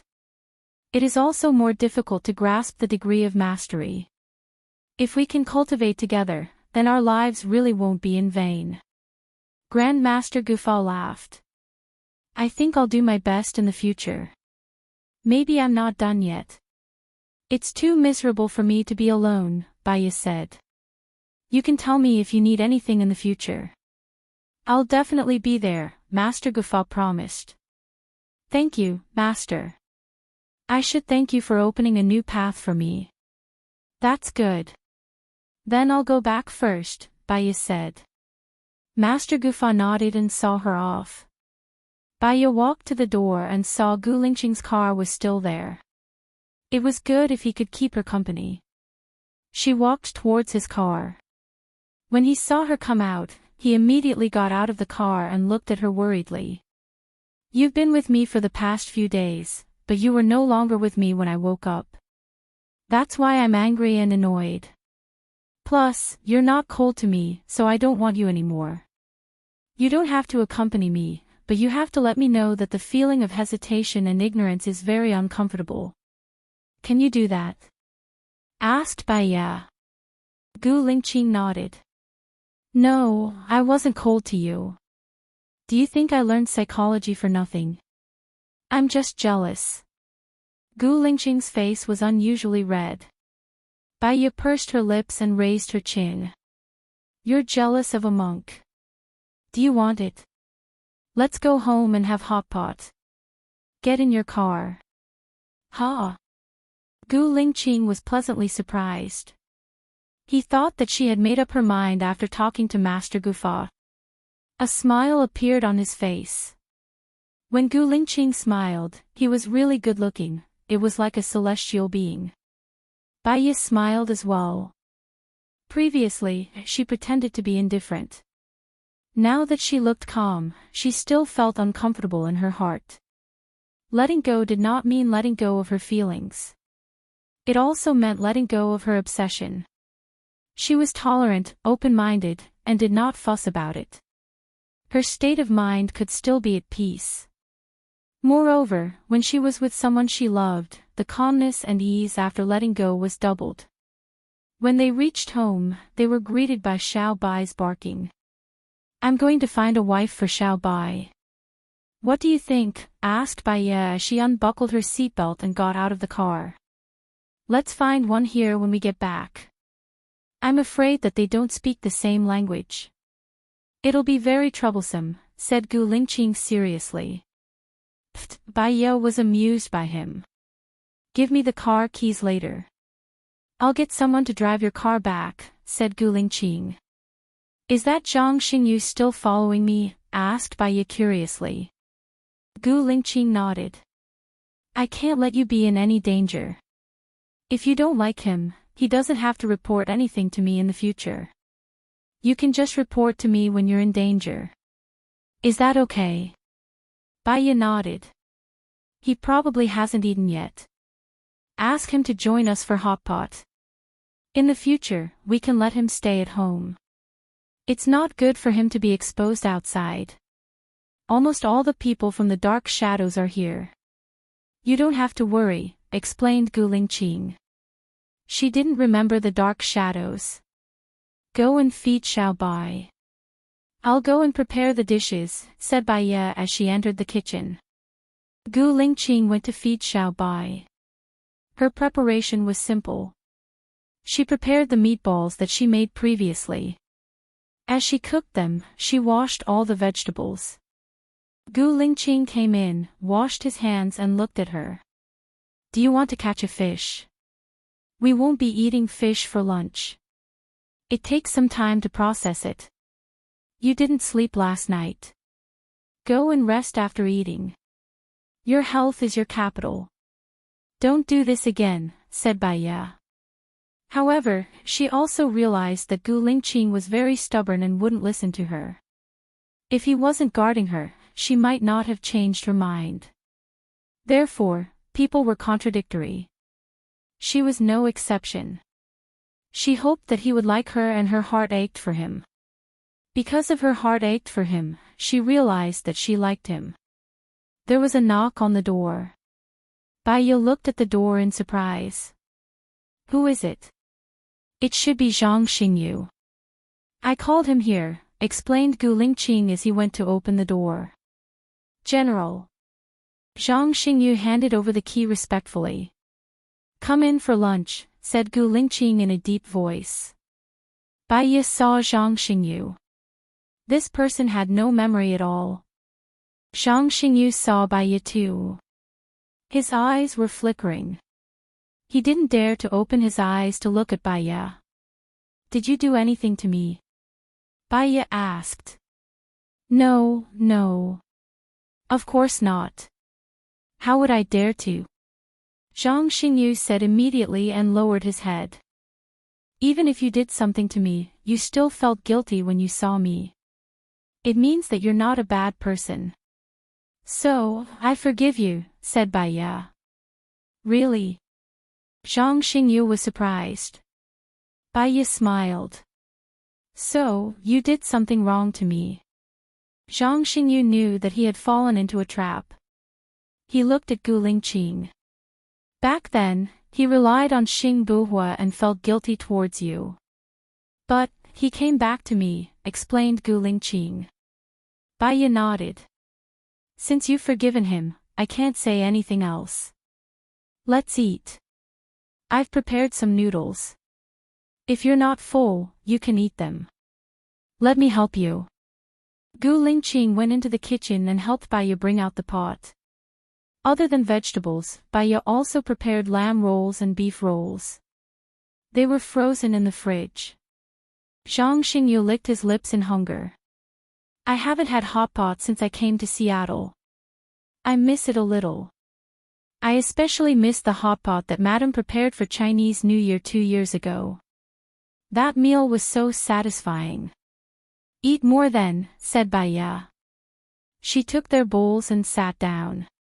Zhang Xingyu waited for Gu Lingqing to start eating before he started eating. Were you there when we went camping the day before yesterday? Asked Bai Ye. Her face was red. No, the chief told us not to follow you, said Zhang Xingyu. Oh. Bai Ye breathed a sigh of relief. After all, they did that in the wild. It would be embarrassing if they were heard. I am Qin Tang Tang. My novel has been made into a radio drama. Please follow me on WeChat. Jade Lake. Chapter 801. Gu Lingqing glanced at Bai Ye. She prepared some lamb for Bai Ye and placed it on her plate. After dinner Bai Ye let Gu Lingqing sleep while he let her accompany him. When they got onto the bed, he hugged her waist and fell asleep in a short while. Bai Ye laid on the bed and counted. All the other patients had been treated. There was only one girl who had fallen out of love the next afternoon. She got up. Her waist tightened. Gu Lingqing opened her eyes and asked in a deep voice, "Where are you going?" "I'm not going anywhere. I'll just stay at home." "You can sleep for a while more," Bai Ye said. Gu Lingqing sat up. "Then I won't sleep. I'll wait for a while. It'll be night time and I can sleep at night. I'm not going out. You can sleep. I'll wake you up," Bai Ye said. She looked at him expectantly. Gu Lingqing nodded. Bai Ye went out and called her assistant. "Ask the girl who wants to be hypnotized." "Does she still want to be hypnotized?" "Okay," the assistant replied and hung up. Bai Ye went to the backyard and played with Little White for a while. She took a cushion and sat in the shade of the backyard. She smelled the flowers and felt the breeze.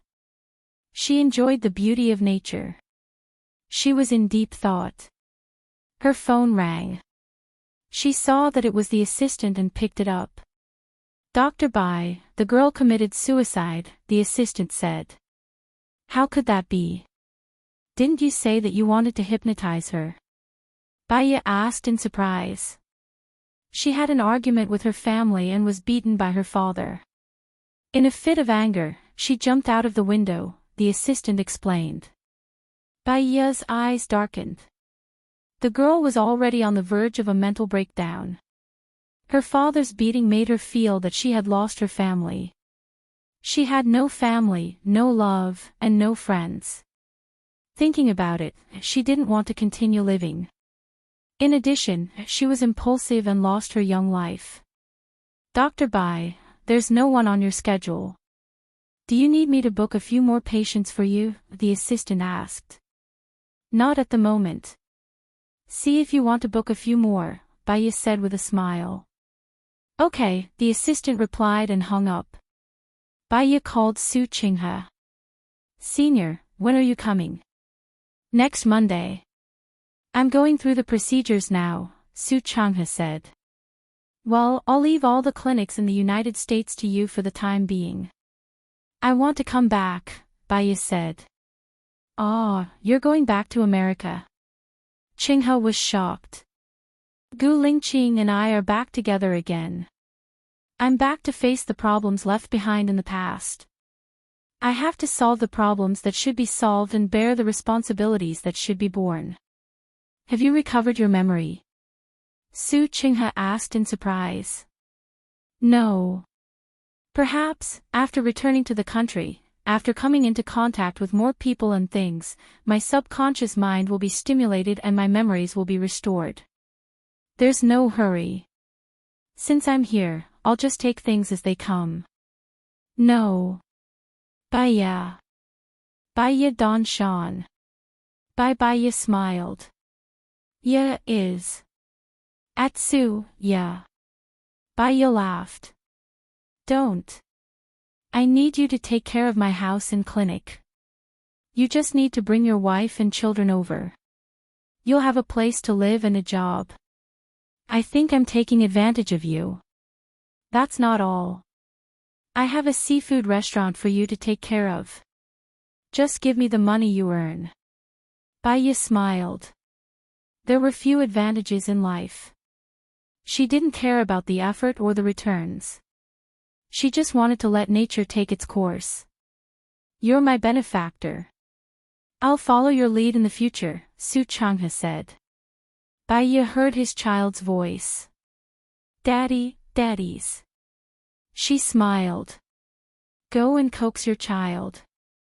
I'll contact you when you're here." Bai Ye hung up. The house and career were all settled. There was also Joan's job. She continued to sit on the lawn and meditate. Her thoughts drifted. She was a little tired, so she lay on the mat, closed her eyes and slept. She woke up with a blanket over her body and a hand on her waist. When she turned around, Gu Lingqing had unknowingly fallen asleep next to her. She turned around and looked at Gu Lingqing. He opened his eyes slowly. It was quite comfortable to lie like that. She didn't say anything. She continued to close her eyes and lay down to rest. Gu Lingqing didn't say anything either. He stared at her peaceful face. Bai Ye lay for a while and couldn't fall asleep.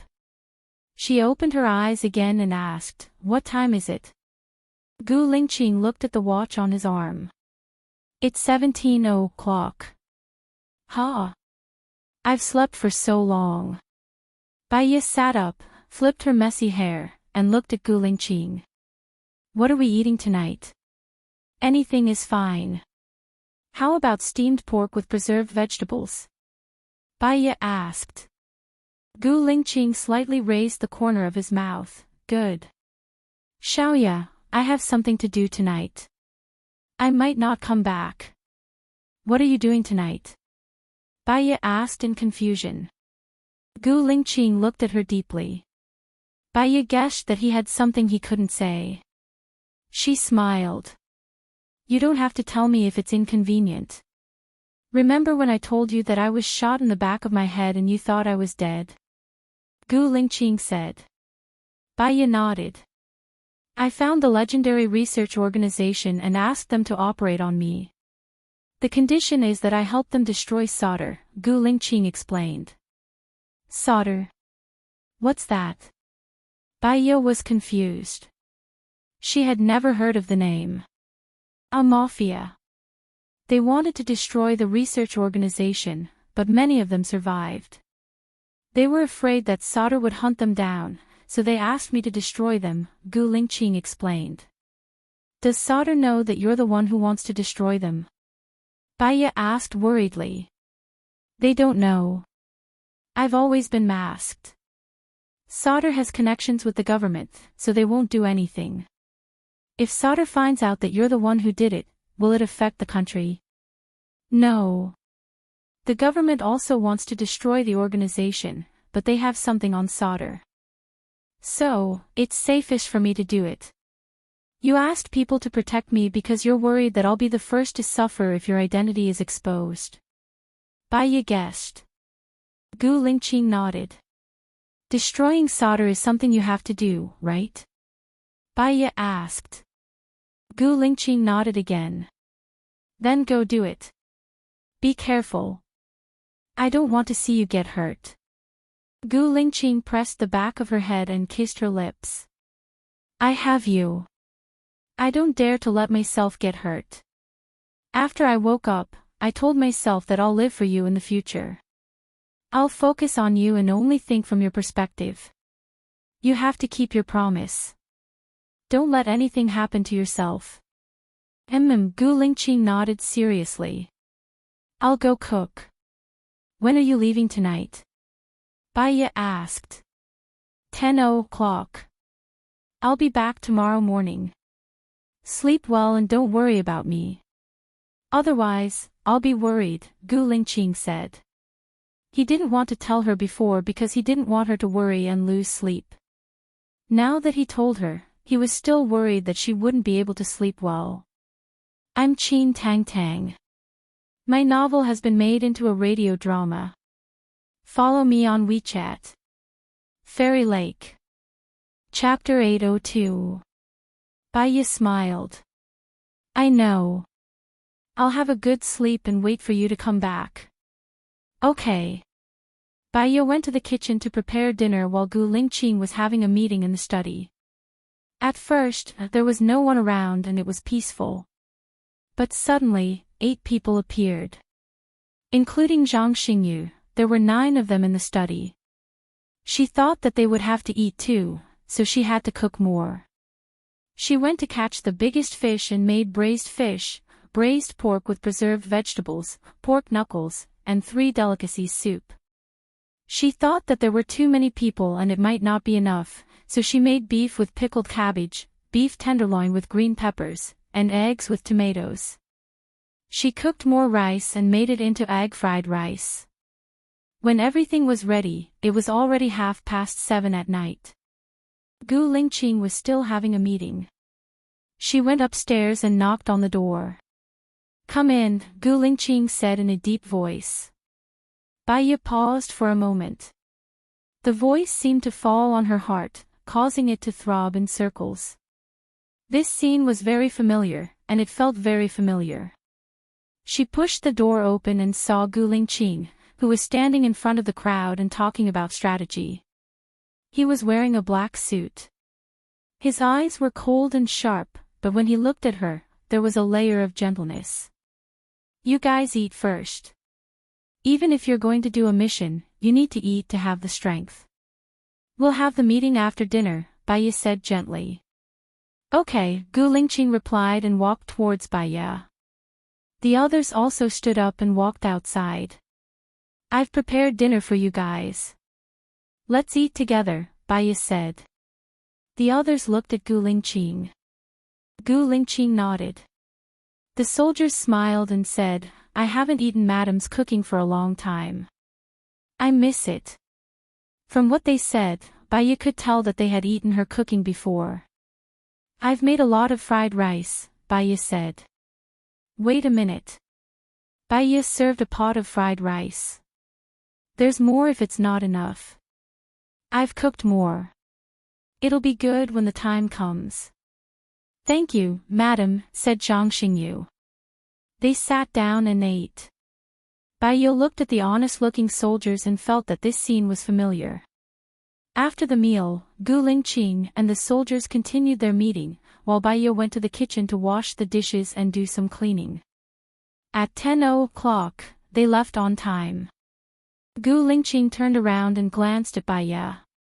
She smiled and waved her hand. After they left, she habitually played elegant music, lit incense, practiced yoga, took a shower, went to bed, closed her eyes, and slept. She knew that she should sleep, but logic often couldn't overcome her emotions. She was still worried about him, afraid that something would happen to him. Time ticked by. She kept her eyes closed, but she didn't fall asleep. Unable to fall asleep, she got up, opened the curtains, stood by the window, looked outside, and waited quietly. When the sky started to brighten, she looked at the time. It was already 5:05 in the morning, but Gu Lingqing hadn't come back yet. He didn't come back. Her heart was in knots. She waited until 6 in the morning. The sky was already bright, but Gu Lingqing still hadn't come back. She went to cook breakfast. She was going to make porridge with pork and century eggs, water the flowers, and feed Little White. The sun came out, but Gu Lingqing still hadn't come back. Her heart ached. Suddenly, she heard the sound of a car outside. She put down the hose in her hand and ran to the door. When she opened the door, Gu Lingqing stood at the door. The sun was behind him, as though it was giving him a golden glow. He smiled at her. Bai Yi jumped into his arms and hugged him tightly. His body was very wet, and there was no sweat on him. His clothes smelled of smoke, gunpowder, and the morning sun. Gu Lingqing hugged her back, lowered his head, and kissed her on the forehead. Bai Yi looked at Gu Lingqing. "Did it go well?" "Very well, solder was completely dismantled," Gu Lingqing said with a smile. "Then, have you paid off all the missions you owe?" Bai Yi asked with hope. "Yes," Gu Lingqing replied, "but 3 of my men were injured, so I came back a bit late." "Are they badly injured?" Bai Yi asked worriedly. "They're not in danger anymore. They just need to rest for a month or 2. I've already arranged it." "Did you watch it at the research center?" "Yes, on the surface, it's a research center for the brain, but it's actually one of my secret bases," Gu Lingqing explained. "So solder was completely dismantled?" Bai Yi asked worriedly. "Yes, they're all dismantled. There should be news in the morning. Their scandals will be reported. But to avoid trouble, I've blocked some content related to the government, Gu Lingqing explained. Bai nodded. Did your soldiers eat breakfast? They ate before they went back. They're resting in the base now. You ate too? Bai asked. Gu Lingqing shook his head. He knew that she would definitely prepare breakfast at home. He wanted to come back and eat with her. I made porridge with pork and century egg, Bai said with a smile. Emichim, Gu Lingqing entered and asked, did you sleep well last night? Bai paused. She didn't sleep at all. If she told him, he would be worried. If he encountered those things in the future, he wouldn't be able to carry out his mission properly. So, she chose a white lie. I was fine, but I woke up a bit early. Eat the porridge with pork and century egg and go to sleep. I'll go get some for you. Bai went into the kitchen and got 2 bowls of porridge. I've completed my mission here. I'll tell Cheong that we're leaving today. Do you have any more patients to see? Gu Lingqing asked. He was already preparing to go back to China. I've seen all the patients on my side. I won't take the other patients for the time being. My senior is coming over on Monday, so I'll hand over all the patients on hand to him. Under normal circumstances, we'll be able to go back on Tuesday. Also, tell your mother not to come over. Since we've decided to go back, it's very tiring to catch a flight, especially when we have a child with us. Okay. I'll call them when I wake up, Gu Lingqing said. Bai saw that he didn't sleep the night before and the night before. He only slept for a few hours in the afternoon, so she didn't say anything else. She would talk about it after he woke up. Gu Lingqing finished his breakfast and looked at Bai. He looked into her eyes and his gaze deepened. He could tell if she had slept well or not last night. In the future, I'll try not to go on a mission for the whole night. Sleep with me later, Gu Lingqing said in a low voice. Bai smiled. Okay. Before going to bed, Gu Lingqing was worried that Cheong would call Bai and disturb her sleep. He turned off her cell phone, turned off his own, and closed the curtains. Bai fell asleep as soon as she touched the bed. She would only feel at ease when he came back. I am Chin Tang Tang. My novel has been made into a radio drama. Please follow me on WeChat. Fairy Lake. Chapter 803. Bai woke up and opened her eyes. Gu Lingqing was not by her side. Her heart skipped a beat and she shouted, Gu Lingqing. I'm here, Gu Lingqing replied. He pushed the door open and looked at her.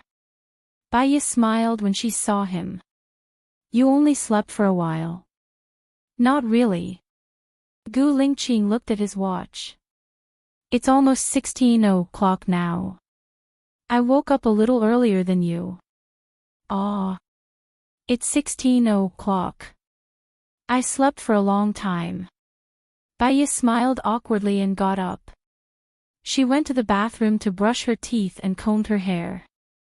When she came out, she saw Gu Lingqing giving her a bowl of red bean soup. Eat first.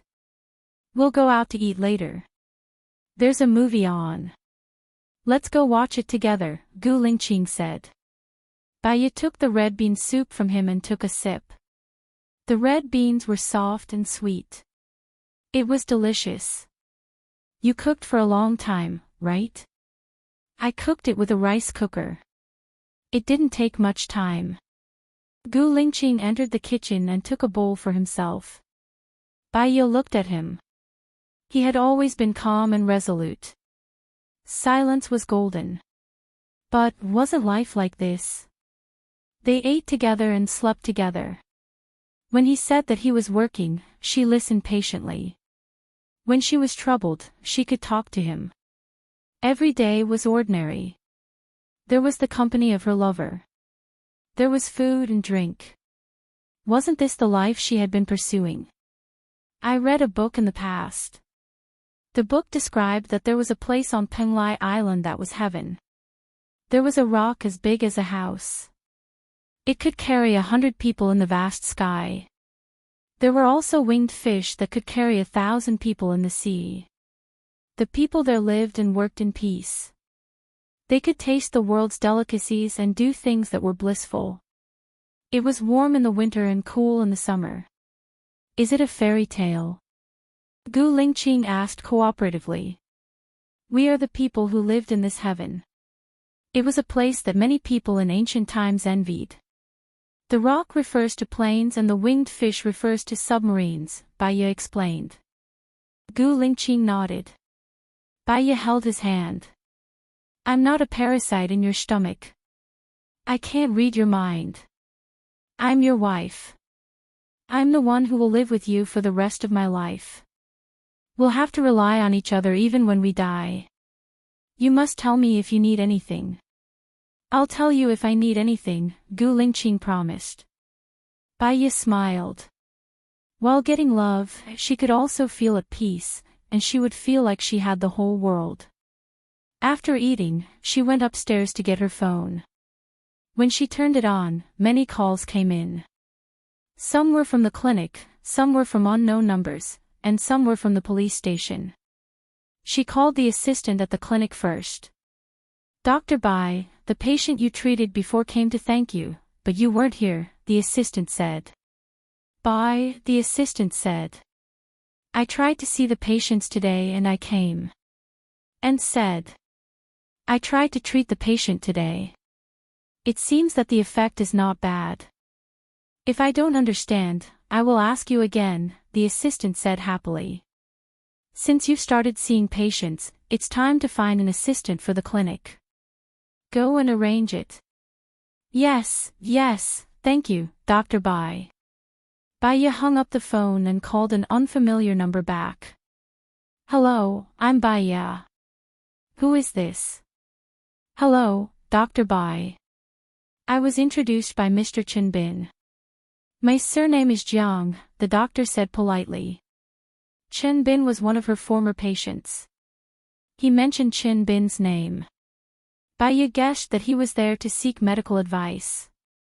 As expected, the other party asked, I would like to consult you about some matters. That. I'm sorry, it's like this. I won't be seeing patients for the time being. You should be from a country, right? I'll be going back to a country in a few days, Baiye said. That's great. I'm going back to country as soon. Can I make an appointment then? Mr. Jiang said. I will contact you after I return to China. I still have something to do here. I will hang up first. Baiye hung up the phone. After she returned to China, she would still become a psychiatrist. However, Gu Lingqing might arrange for her to work in the military. If she worked in the military, it would be inappropriate for her to receive patients from outside. However, Mr. Jiang was introduced by her former patient. If she didn't see him, she would probably refer him to someone else. In the end, she called the police station back. Baiye, you finally picked up the phone, Shen complained. Shen complained, our people bumped into the murderer, and the two of them almost collided. After they got out of the car, the murderer was polite. He apologized to us and gave us a good impression, but they didn't even exchange phone numbers. What should we do next? It's normal that they didn't exchange phone numbers. We didn't find the same phone number in the previous victims' phones, Baiye said. Then how will they contact each other next time? Didn't he like our people? Since he didn't exchange phone numbers with the previous victims, how will they contact each other again? Did we lock on to the wrong suspect? Shen was confused. Gu Lingqing looked at Baiye and said in a deep voice, the murderer has a high EQ and is very vigilant. He doesn't leave his phone number. He will follow his prey for a long time and make sure it's safe before he makes his move. He will create many coincidental encounters. Let AI Wei check if the murderer is following us, Baiye reminded immediately. That's bad. Our people followed him back to the police station this afternoon. If he is following us, it means that the murderer already knows that our people are police officers. What should we do? Shen was worried. Let AI Wei check first. If it's confirmed that the murderer is following us, then our people will be exposed. The murderer will be alerted and won't do anything for a while. We're doomed, Shen said dejectedly. Not necessarily. We can let AI Wei track his whereabouts for 24 hours. Maybe he has a prey now. As long as we find out who his prey is, we can follow him further. It's more reliable than sending our people. That's the only thing we can do. Shen hung up. Baiye sighed. I'm afraid this case won't be solved in a short time. It's similar to the previous case. We need to find the next time they commit the crime. I've already told Cheong that we're going to launch 11. The cases on hand are all waiting. There's no hurry. We can travel around before we go back. Can we go to Country D? I want to see Lu Shuang before I go back, Baiye said. Gu Lingqing nodded. I can go with you tomorrow. Thinking that she might see Lu Shuang tomorrow, Baiye became nervous. How was she doing now? If she was still waiting for Shen Yan, she would definitely save Shen Yan when she returned to Country A. She didn't have many friends, so she cherished them. I am Qin Tang Tang. My novel has been made into a radio drama. Please follow me on WeChat. Jade Lake. Chapter 804. The days of leisure and companionship passed by quickly. In the blink of an eye, it was Monday. Baiye and Gu Lingqing went to the airport to pick up Su Changhe and his wife. Their plane was not delayed and arrived in Seattle as usual. Su Changhe came out with 2 suitcases, a big backpack and a big bag. His wife came out with the child. Baiye waved. Su Changhe smiled and saw Gu Lingqing beside Baiye. He was stunned. He and Gu Lingqing had not seen each other for a few years. Back then, it was just a glimpse. Now, Gu Lingqing was still breathtakingly handsome. Moreover, time had been kind to this man. It seemed that he did not age even if his appearance did not change. He went forward and greeted Gu Lingqing. Hello. Gu Lingqing responded in a cold and callous manner. Student, get in the car first. Let's go eat first, Baiye said and took the suitcase from Su Changhe. Gu Lingqing felt sorry for Baiye and took the suitcase from Baiye. Su Changhe's hands were empty. He helped his wife push the car and said, Jiao Jiao is still jet-lagged and has a headache. Let her sleep for a while. Okay, let's go back first and put the luggage away, Baiye said. Gu Lingqing drove. Su Changhe's wife had a headache. She leaned against the chair and rested. Baiye helped Su Changhe carry the child. His child was 2 years old and could talk. He was a little big and a little shy, but he always kept a little secret and was very cute. Call me Auntie, Baiye said. Auntie has delicious candy here. Auntie, the little boy shouted. Baiye had already prepared a gift for the child. She took out a lollipop and gave it to the little boy. He loves candy. He can't help but want to eat it, Su Changhe said helplessly. This candy is made from milk powder. It's not very sweet. Children can eat it to supplement their calcium, Baiye explained. Su Changhe glanced at the child. The child held the candy in his mouth and ate happily. You're still the most attentive. After Jiao Jiao goes to sleep, I'll bring you to your future restaurant. Business should be good at night. At present, it's already in a stable state of profitability. You don't have to worry too much about it. There's a person in charge. You just have to check the accounts at the end of the month and see how much profit we've made. If it's a lot, give the employees a red packet. They'll be happy too, Baiye said. I'll help you look after the restaurant. I'll send you all the profits, Su Changhe said. There's no need. You know I'm not short of money. I need you to take good care of my house. The key is my flowers and plants, Baya said. No problem, Jiao Jiao likes to grow flowers and plants. There's a psychiatrist and a newly hired assistant at the clinic. This assistant also graduated from psychology and is from country A. You can handle the rest. Senior's psychological skills are better than mine. You should be able to do better than me, Baya said. How can I be better than you? Your hypnosis skills are the best in the industry. I'm still far from you. Moreover, this aspect relies on reputation. The better the reputation, the more the patient trusts. The more trust the patient has, the higher the possibility of treatment. I'll do my best. There are many psychiatrists in America. It's different from country A. In country A, if you go to see a psychiatrist, many people will think that the person is crazy. So, to prevent others from talking about it, many people don't go to see a psychiatrist even if they have psychological problems. Nowadays, the pace of life in many cities in country A is very fast. All kinds of psychological problems have appeared, especially among people in the 80s and 90s. Moreover, they are more open-minded. Many people will come for counseling. But it's different from America. In America, people need the help of a psychiatrist when they break up. In America, unless they have serious depression, they won't come for help, Su Changhe sighed. So, you should do well in America. As for the fame, you just need to create hype. I'll write you a recommendation letter before I leave and find a few friends in the media to help you promote it. Then, there won't be a problem. But yeah, I'll remember your kindness. If you need help in the future, just come to me.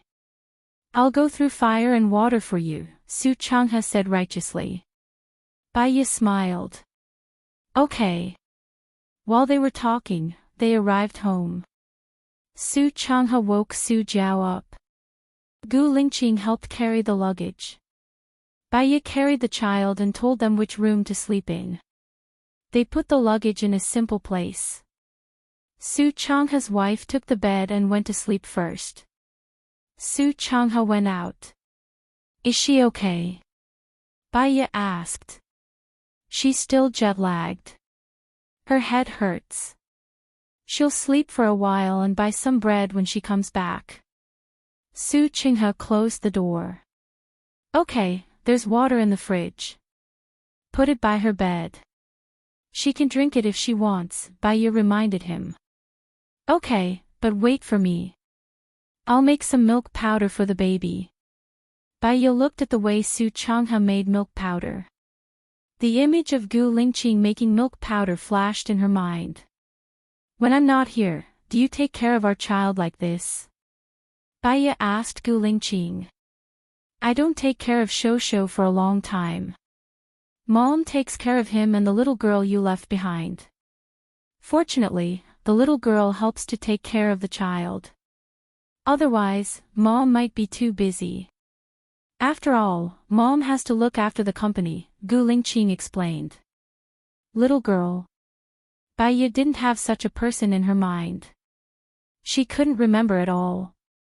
She has been helping us take care of the child in the base. She has been helping to take care of Shosho since he was born. She studied medicine and helped to take care of him. She takes good care of him. Baya nodded. She still couldn't remember, but she was not in a hurry. When she returned to China, she would see it. Su Changhe made milk for the child. He tested the temperature and handed it to the child. His child was very obedient. He held the milk and drank it with a jijidut sound. Su Changhe put the child in the cart and said to Baya, "Let's go." Baya took Su Changhe to the seafood restaurant. The child fell asleep while drinking the milk. Fortunately, he brought the cart, and the child slept in the cart. Su Changhe covered the child with a blanket. They chatted while eating. Baya, do you want to recover your memory? Su Changhe asked. Well, Baya thought about it seriously. I think my life now is very good. I don't have the memory of the past. I have Gu Lingqing to remind me. If I recover, there are also benefits. I won't be unfamiliar with everyone. After all, it's also my past experience. It's a pity to lose it. Let nature take its course. Maybe one day I will remember it. Su Qinghe wanted to say something but stopped. What's wrong? Do you have something to say to me? Baya saw the clue. Su Qinghe smiled slightly. Seeing that they were so happy now, he chose to hide it. Just like what Baya said, let nature take its course. I am Qin Tang Tang. My novel has been adapted into a radio drama. Please follow my WeChat account. Fairy Lake. Chapter 805. When are you going to hold the wedding? Su Qinghe asked. Baya looked at Gu Lingqing in surprise. We haven't held the wedding yet. Gu Lingqing held her hand tightly in his. Something happened to me before the wedding, so I only got the marriage certificate and didn't hold the wedding. When I go back this time, I'm going to have a good wedding. Baya looked at him suspiciously. What's wrong? Gu Lingqing asked. Our child is already so old, but we haven't held the wedding yet. I didn't know we had a child before. Our child was taken away and placed in someone else's house, Gu Lingqing explained. Baya recalled that he seemed to have mentioned that their eldest son was with his adoptive parents. At that time, she was wondering why their eldest son would be with his adoptive parents. It turned out that he was taken away. Fortunately, he was found. The meal ended in a pleasant atmosphere. The next day, Baya brought Su Changhe to the clinic and briefed him. She was going to leave the clinic to Su Changhe. An assistant who had been following her around was reluctant to part with her and was in low spirits. Baya treated them to lunch. Firstly, it was a farewell. Secondly, it was to let Su Chinghe get to know them better. Dr. Bai, when are you leaving? The assistant who had been following Baya asked. Tomorrow, Baya said. So soon. The assistant was shocked. She looked at Baya pitifully and was reluctant to part with her. You can call me when there's internet and video in the future. Also, Su Changhe is my senior. When I was studying psychology, I asked him about things I didn't understand. He knows more than me, Baya said with a smile. She felt a little melancholy in her heart. Parting was always sad. Leaving meant that it would be difficult to see each other again. She suddenly understood why the ancients were so afraid of parting. At that time, they didn't have mobile phones, planes, or cars. The most convenient means of transportation was carriages. It was so far from one place to another. After they separated, it was difficult to see each other again. Even letters might not reach each other. Su Changhe was the one who sent her home after she drank. When she got home, she was a little drunk and collapsed on the sofa. Gu Lingqing was worried. She immediately went to the kitchen to make some honey water and handed it to her. She was distressed and scolded, "Why did you drink so much wine?" "I'm a little sad," said Baya softly. "Why are you sad?" Gu Lingqing was more worried, afraid that she was in a bad mood. Baya drank the honey water in the cup in one gulp and put the cup on the tea table. Thinking of parting, some people will never see each other again. Even if they do, it will be a long time later. Gu Lingqing stared at her. Baya had always been cold. She rarely gave her feelings. That was because she valued relationships too much. It was easy to be a burden to herself. She simply did not accept others. When she left, she would not be so sad. Those people were just her colleagues. They had only been together for half a year, and she was already sad. His departure was a big blow to her. It was so big that she could not bear it. So, she chose to hypnotize herself. Otherwise, she would feel sad when she woke up. She would feel sad when she fell asleep. Sooner or later, her spirit would collapse. I will not leave you again, nor will I do anything dangerous. I will always be by your side and not let you worry. Gu Lingqing promised. She felt sad. She hugged him and tears flowed out. She knew herself a little. She could not even let go of her colleagues. It was impossible for her to give up her child. Unless, she could not bear a greater pain. However, she did not want to think about it. The more she thought about it, the more afraid she would be. She would rather accept her happy life now. After she finished crying, she was tired and went back to her room to sleep. Gu Lingqing packed up his luggage. Bai Ye did not have a lot of clothes. He had even less clothes. 2 simple suitcases were all packed. She was still asleep. Because of the alcohol, her cheeks were red. He lay down next to her and slept for a while too. After some time, he noticed movement beside him and opened his eyes. Bai Ye woke up. She flipped her hair embarrassedly. I slept for a long time. It's good to sleep more. When we go back tomorrow, we will have jet lag. It's easy to get a headache if you sleep less. Bai Ye smiled. Then I will get drunk before boarding the plane. I will sleep once I get on the plane. I will sleep until we get off the plane. Anyway, you are here. Gu Lingqing replied dotingly. At night, they had their last dinner with Su Changhe and his wife. The next day, Bai Ye and Gu Lingqing were leaving. Su Changhe drove them in Bai Ye's car. Thinking about going back to country A, Bai Ye was excited and nervous. She was excited because she could see her child again. She was nervous because she had forgotten a lot of things. On the way, Gu Lingqing took good care of her. Bai Ye tried her best to sleep. She slept so that she wouldn't get a headache. Gu Lingqing had a good physique. He didn't sleep much and took care of her.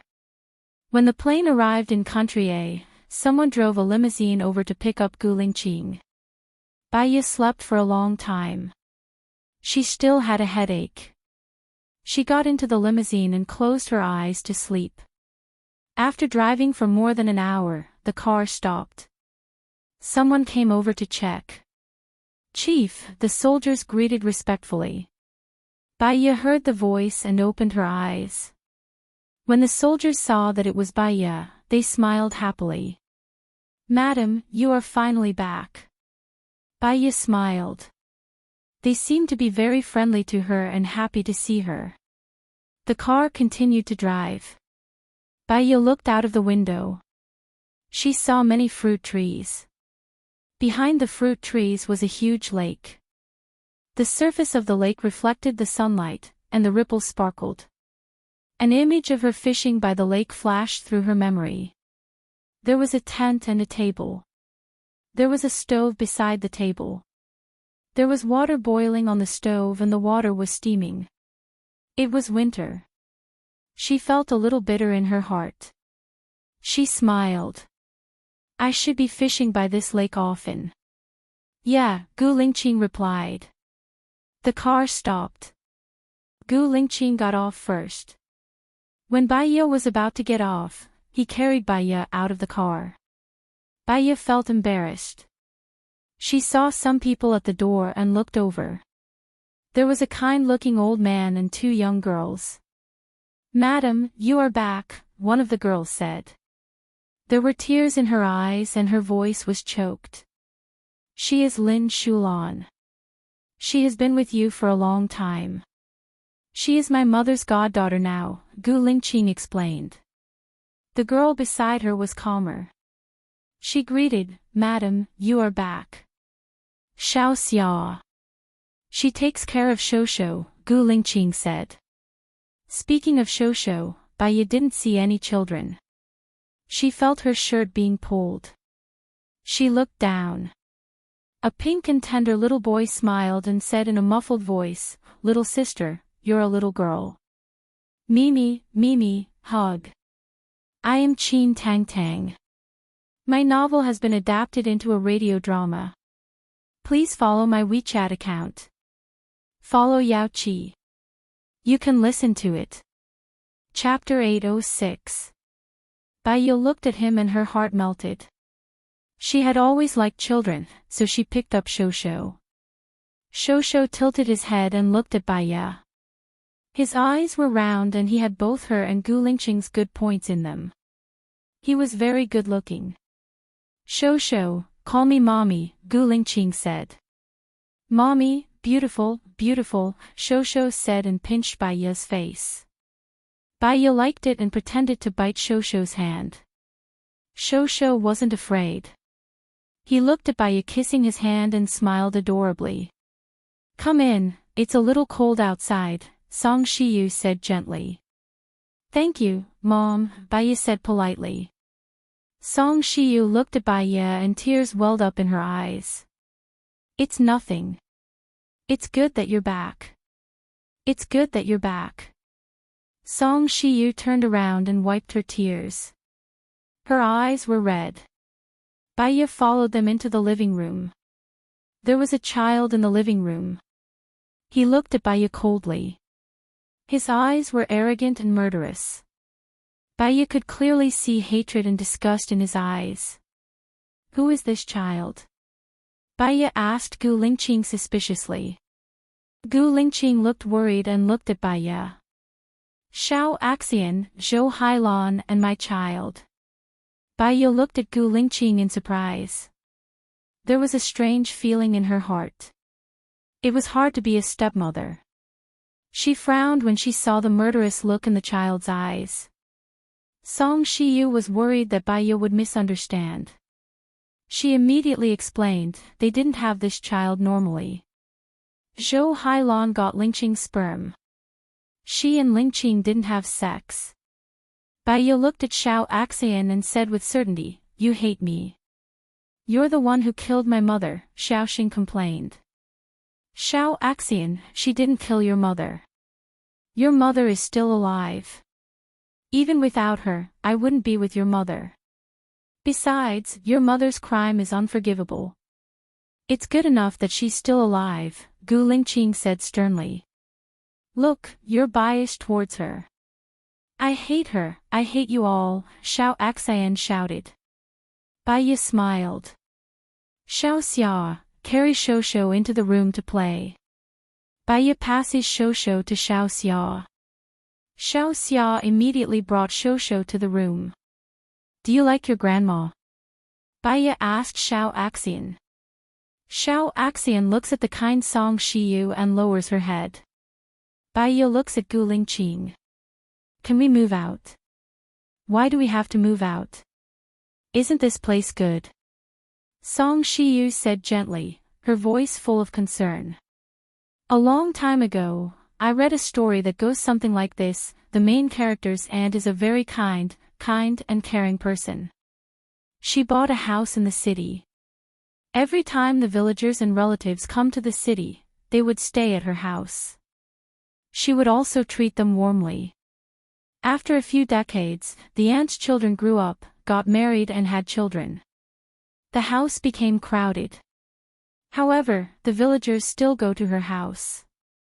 Sometimes, the aunt would reject them. Once she rejects them, they would say bad things about her behind her back. They said that the aunt has no conscience, that the aunt has no love, that the aunt is treacherous, that the aunt looks down on the villagers, that the aunt is arrogant, and so on and so forth. All the words they hear are negative. If a person is kind for a long time, if they are not kind once, they will be evil in the eyes of others. If a person is not kind for a long time, if they are kind once in a while, they will think that the person is not bad in the eyes of others. Xiao Axian. Baiyu looks at Xiao Axian. This child hates me to the core. Moreover, he is very paranoid. If I stay here, we will definitely have a conflict. If I handle the conflict, it might make him feel wronged. The adults will feel reluctant to part with this child and think that I don't have the magnanimity of an adult. If I don't handle it and let you handle it, you will feel annoyed and hurt. Secondly, I will be hurt. If you help him, in my eyes, you will be helping the wicked to do evil.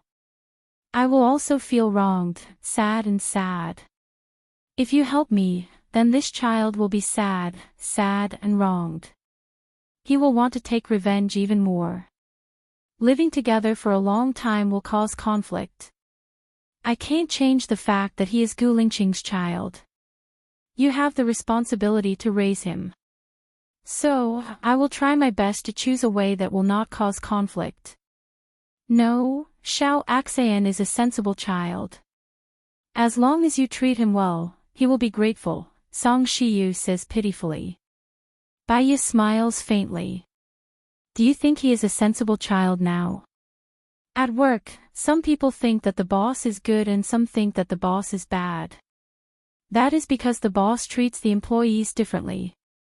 If the boss treats some employees well, some employees will be grateful and work hard. If the boss treats some employees badly, the employees will naturally complain and even want to leave. The logic is the same. If you treat Xiao Axian well, Xiao Axian will know that you are his grandmother. There is no hatred between the two of you. Naturally, if you think that he is good, he will think that you are good. But to Xiao Axian, I'm his mother's rival in love.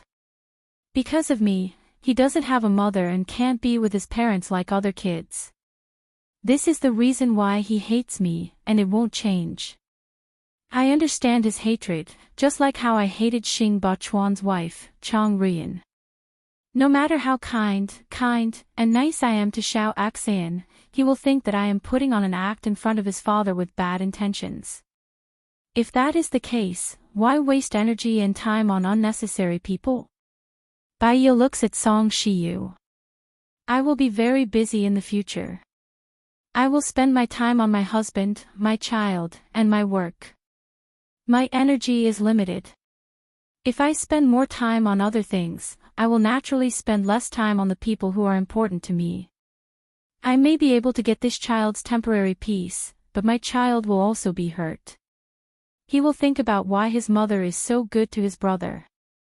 You may think that I am heartless and unsympathetic. I am selfish. I want to give my everything to the people I want to give it to, the people I think are more important to me. So, I don't have time to take care of someone who will hate me. I am also not willing to waste time on someone who is destined to not be grateful to me. I'm sorry to disappoint you. Xiaoya, you study psychology. Maybe you can influence Xiao Axian. Xiao Axian is really a sensible and well-behaved child. Song Shiyu still didn't give up. I understand human nature. This child may not be a bad person, but he hates me. I don't have the time and energy to reform him. I don't want to spend time on things that are unnecessary to me. Mom, take good care of him. For him, having you and Gu Lingqing is enough. I am Qin Tang Tang. My novel has been adapted into a radio drama. Please follow my WeChat account. Fairy Lake, then you can listen to it.